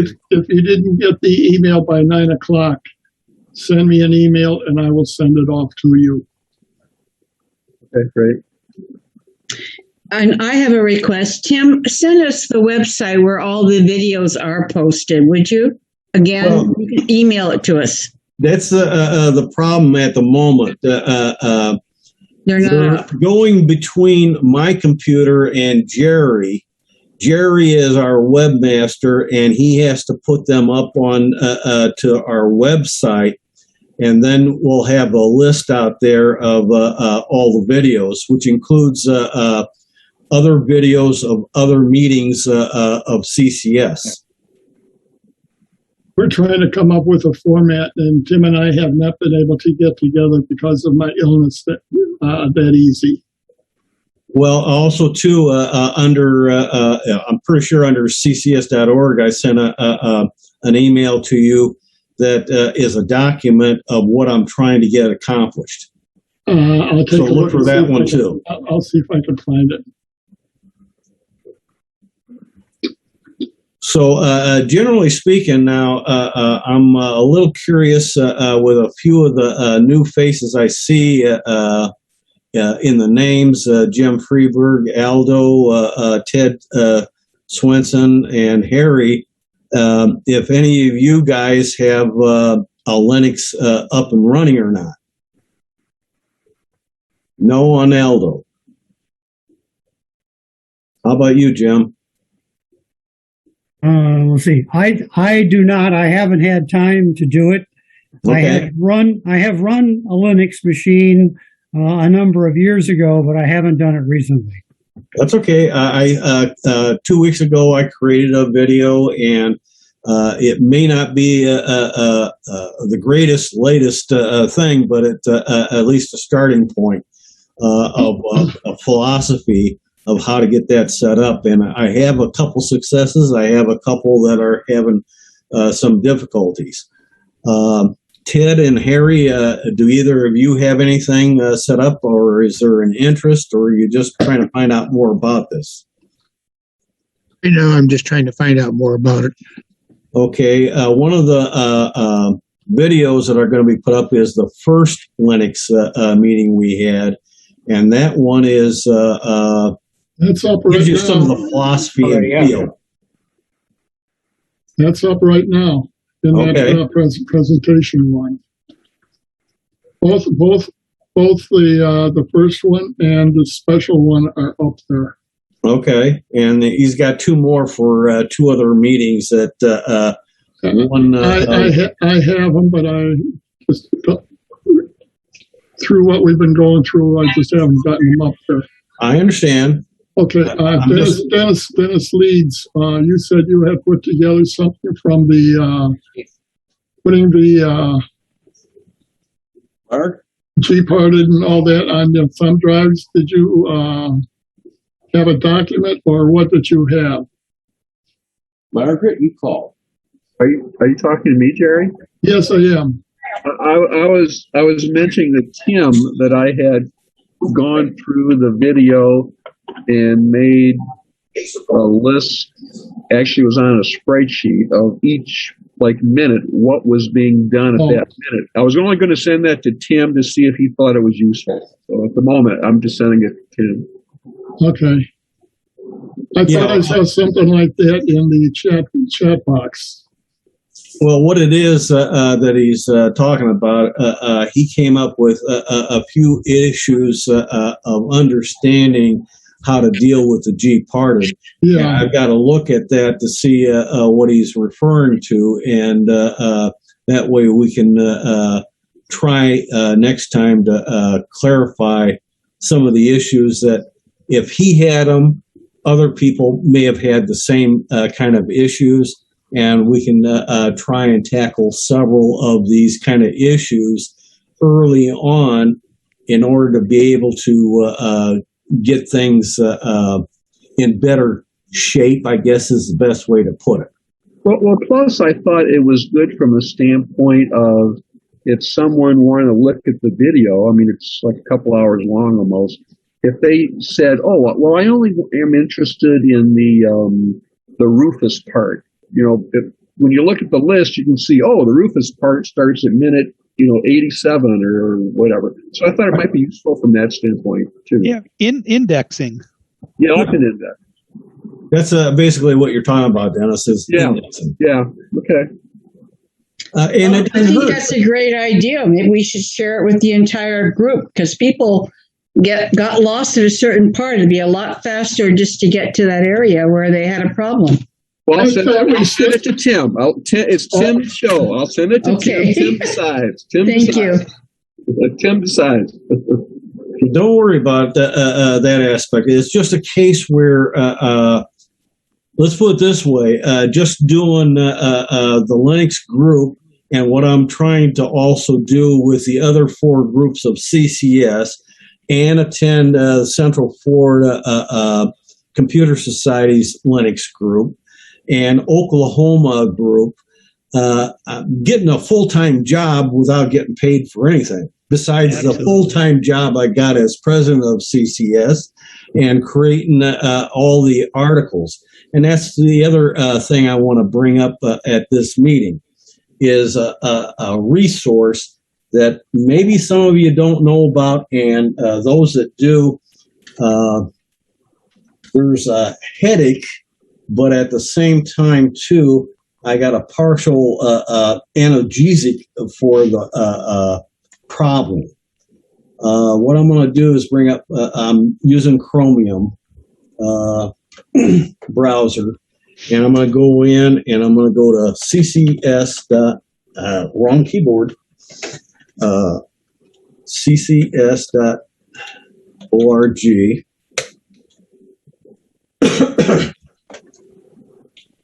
Oh, why you did that. I'm going into the weekly news tips milestone reached area. This is most everything here either I created or I had added to this page over time. And this page is going to change some to start supporting our videos. This here is articles that I post as often as I can. The Google search, we don't know why, but for some reason, it will only tell you what I posted from 2019 on back. It will not see anything newer. So I've got my workaround. Now, I'm going to select the second week here because there's more in it. I have in here 3 days out of that week. I couldn't get to another one. But at any rate, if I take in here, I do a Control F. I get a little box up here. It's a search box for each week that you get into with the Control F. If I stick in Linux, it tells me I found 29 potential articles. I say potential because it looks at Linux in the heading, the subheading, and the URL. So you can have multiple hits on one article. Over here is an up and down pointing carrots. This is how you scroll through all the things that it found. The X just closes this search box. So right now, it's on the first article that it found something with Linux. And it says, IT heads wary big tech will taint trust in open source report. You may or may not be interested in that one. I'm going to go down. It says the next one here is what is root on Linux? This will explain what root is. It also shows Linux in the URL. So, oops, I goofed. I accidentally closed that. But see, when I open it back up, it's still there. And I'm going to go down again. And I'm going to go, now this is another article. Researchers track Linux intrusions to cryptojacking gang. Maybe you're interested, maybe you're not. And there's 3 entries here out of that 29.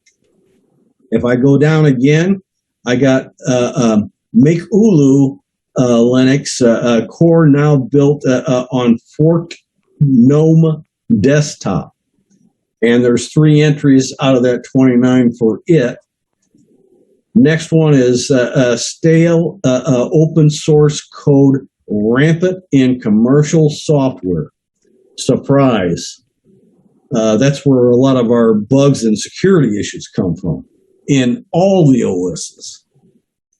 The next one down is run a Linux virtual machine in Podman. I haven't looked into that one yet, so I can't really speak to it yet. Another one down here is the bash trap command. This is one of the articles that give you some basics in command line. This one is about the trap command, and it allows you to help debug scripts if you ever get to that level of use. And if I keep going down, I got 5 Linux smartphone operating systems. I got dual boot with ease between Linux and Windows operating systems, as well as Mac OS with extended support for Linux distributions. I haven't gotten deep into that one yet.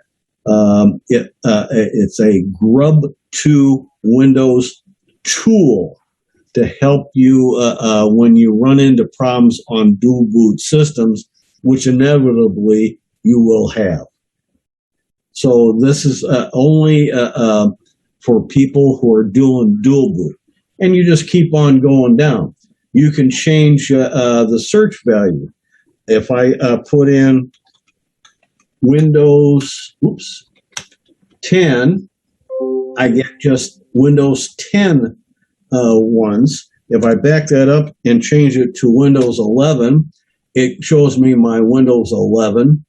Or I just put in Windows by itself, it finds a whole bunch of things that are generic to Windows that do not have Windows 10, 11 in the title, subtitle, or URL. It just says Windows, so you may find pieces of software, other issues, etc. If you read through the list, there's a lot of Windows, a fair amount of Linux, some Mac OS, Android. You have also iPhone and iPad. You have occasionally stuff for like Raspberry Pi and other small board computers, and lots of security articles. The security articles in some ways are old compared to today's day, but there's an old saying that I know goes back to at least World War II or earlier. Forewarned is forearmed. To know that you have a security issue out there makes you armed in trying to avoid or mitigate that issue. So I put out anywhere between 50 and 100 articles every day I can. I just published another one just late this afternoon, so I know it's not up there. That's why I went to the second week. And I'm going to go back here now to here. And this is the current week. I have Sunday out there, and this week at the top, he hasn't published this week yet. I got through Thursday. I thought he had at least Sunday out there, but Sunday and Monday of this week are now available to the webmaster to put up here. And it's, I think, a great resource. Jim, show again how you got the search box to work. Would you one more time? You mean the search box that I showed you? Yes, please. Okay. I'm in a individual week right now. I selected a week. If I hold down the control key and tap the F as in Frank key, I get the little box here at the top. The less you put in, the better. In some cases, what you're searching for, you might want to put it in quotes. That way it treats it as one word. But if you're looking for like Linux articles, you just key in Linux, and anything that's in these 5 days worth of articles that I published will show up. And it says in this week, I had 44 articles published that have something to do with Linux. But like the first one here, it says the 8 smallest Linux distros that are minimal and lightweight. But there are 3 entries here out of that 44. So the number, in a sense, lies in the number of articles. It's only finding whatever matches your search word in the title, subtitle, if there is one, and the URL. It'll match to any of those.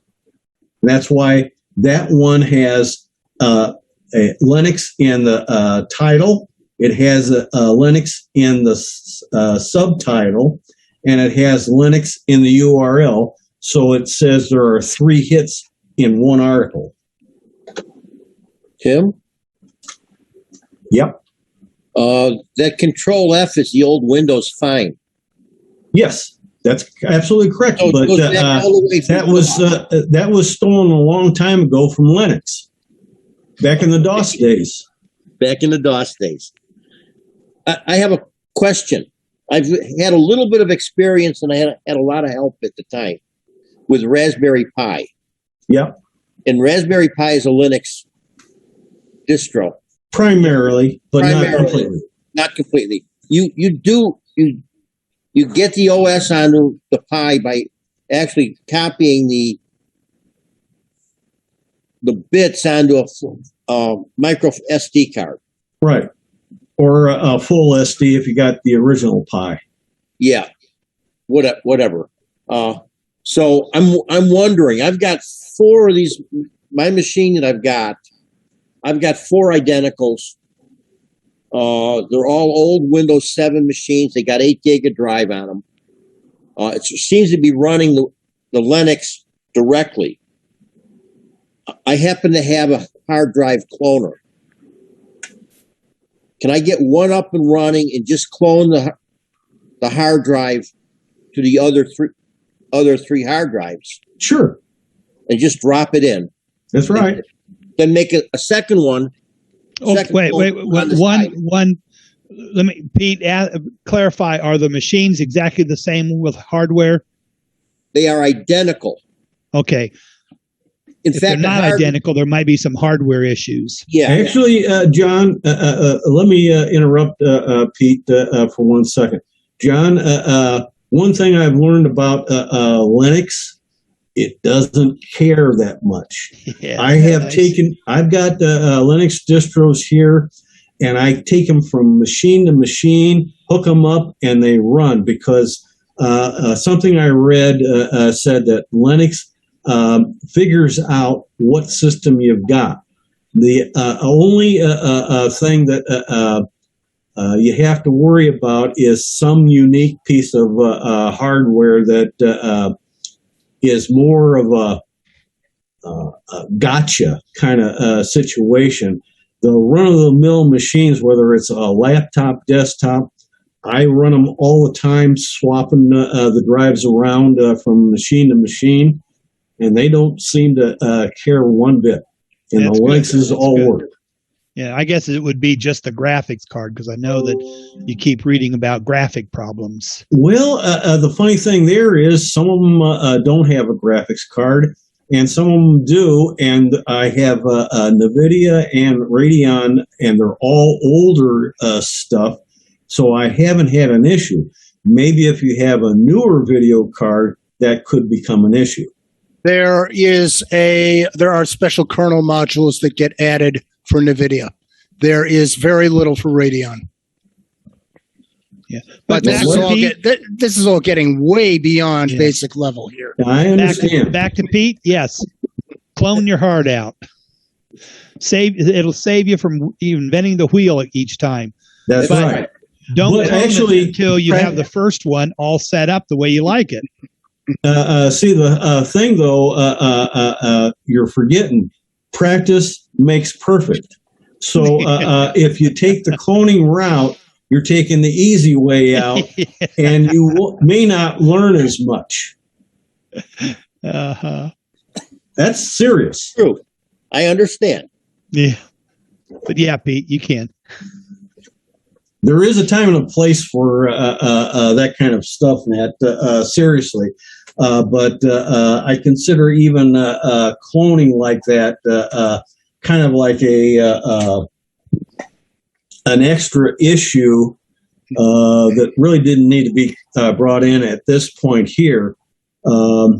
If you take and keep honing your skills by reinstalling it per machine, you will literally start memorizing it to where you don't even think about what you're doing. You just go and do it. The other thing that Pete's doing, he's still thinking Windows. Yes. Windows, there's only one choice. Yes. I would say, why are you going to put the same Linux on all 4? Put different ones on each so you can be trying out different versions of Linux. Because I'm using them in a shared shop. That will work better if it's the same distro. Yeah, yeah. And I would, if you don't need all 4, I'd save one of the machines, and you can use that as your experimental machine for other distros. In fact, I would recommend for a shop with shared resources, use the long-term stability release of a very standard distro. Yeah. Yep. The LTS releases are the long-term ones. They have they go for at least 5 years. 8 years, 5 to 8 years. Yeah. But anyway, This is a shop more like a maker space than anything else. same difference. It's a network. Tim, Yes. can we cut? Well, I guess it's John is getting hungry for breakfast. Okay. Yeah, well, I understand that. I'm getting hungry too, but that's another issue. Hey, you're not as bad as when I have to do presentations for California. Yeah. I'm over here in Hawaii. John, Oh, I'll you're in try and Hawaii? get you. Okay. I'll try and get you I'll that other email that I was referring to go along with the links you got for the videos. Okay. It's just something that's a good resource, I think, for beginners and to have the background that I won't have to make up because you've already done it. Yeah. I'll give you all credit. Yeah. I'm not concerned about that part. I know. The part I'm concerned about is some of the issues that some of the people are having. I got to try and figure out where they're getting lost and get them on track, and hopefully get others on track, even if I have to recreate the darn video. Yeah. It's not going to be something I'm going to give out tomorrow. It would be something that would come up in a follow-up later. That's fine. Yeah, the link that I gave you is just a temporary link. Okay. All right. Now, in chat, I made a little remark about how in Nemo you have a graphical interface that can change ownership and permissions as long as you're willing to do one thing in terminal, and that is to run Nemo as root. Neat. Okay.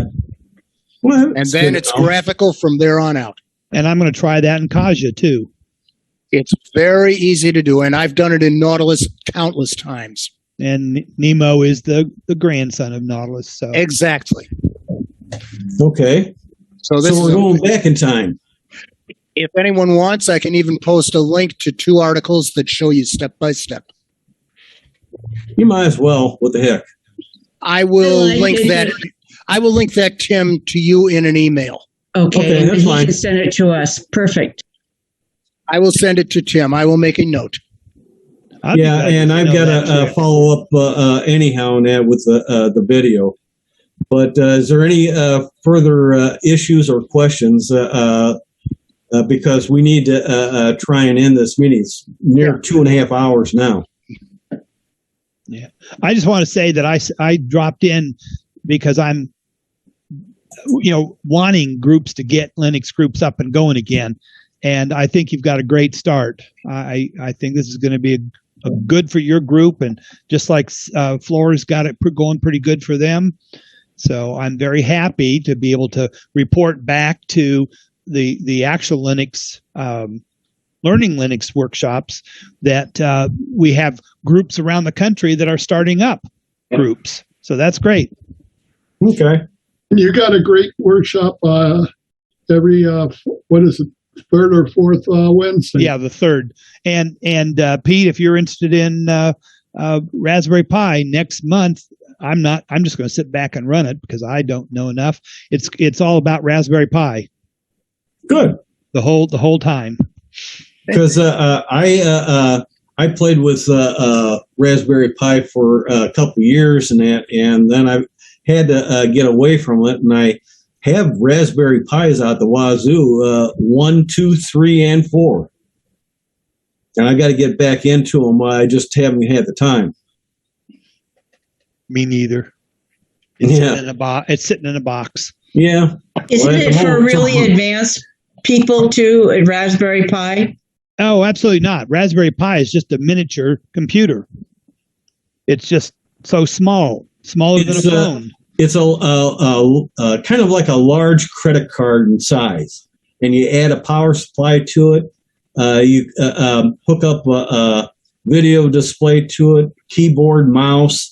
You got USB ports that maybe other things can plug into, but your primary drive usually is an SD card or a micro SD card, but they're getting to the point where you can hook up an external SSD or hard drive.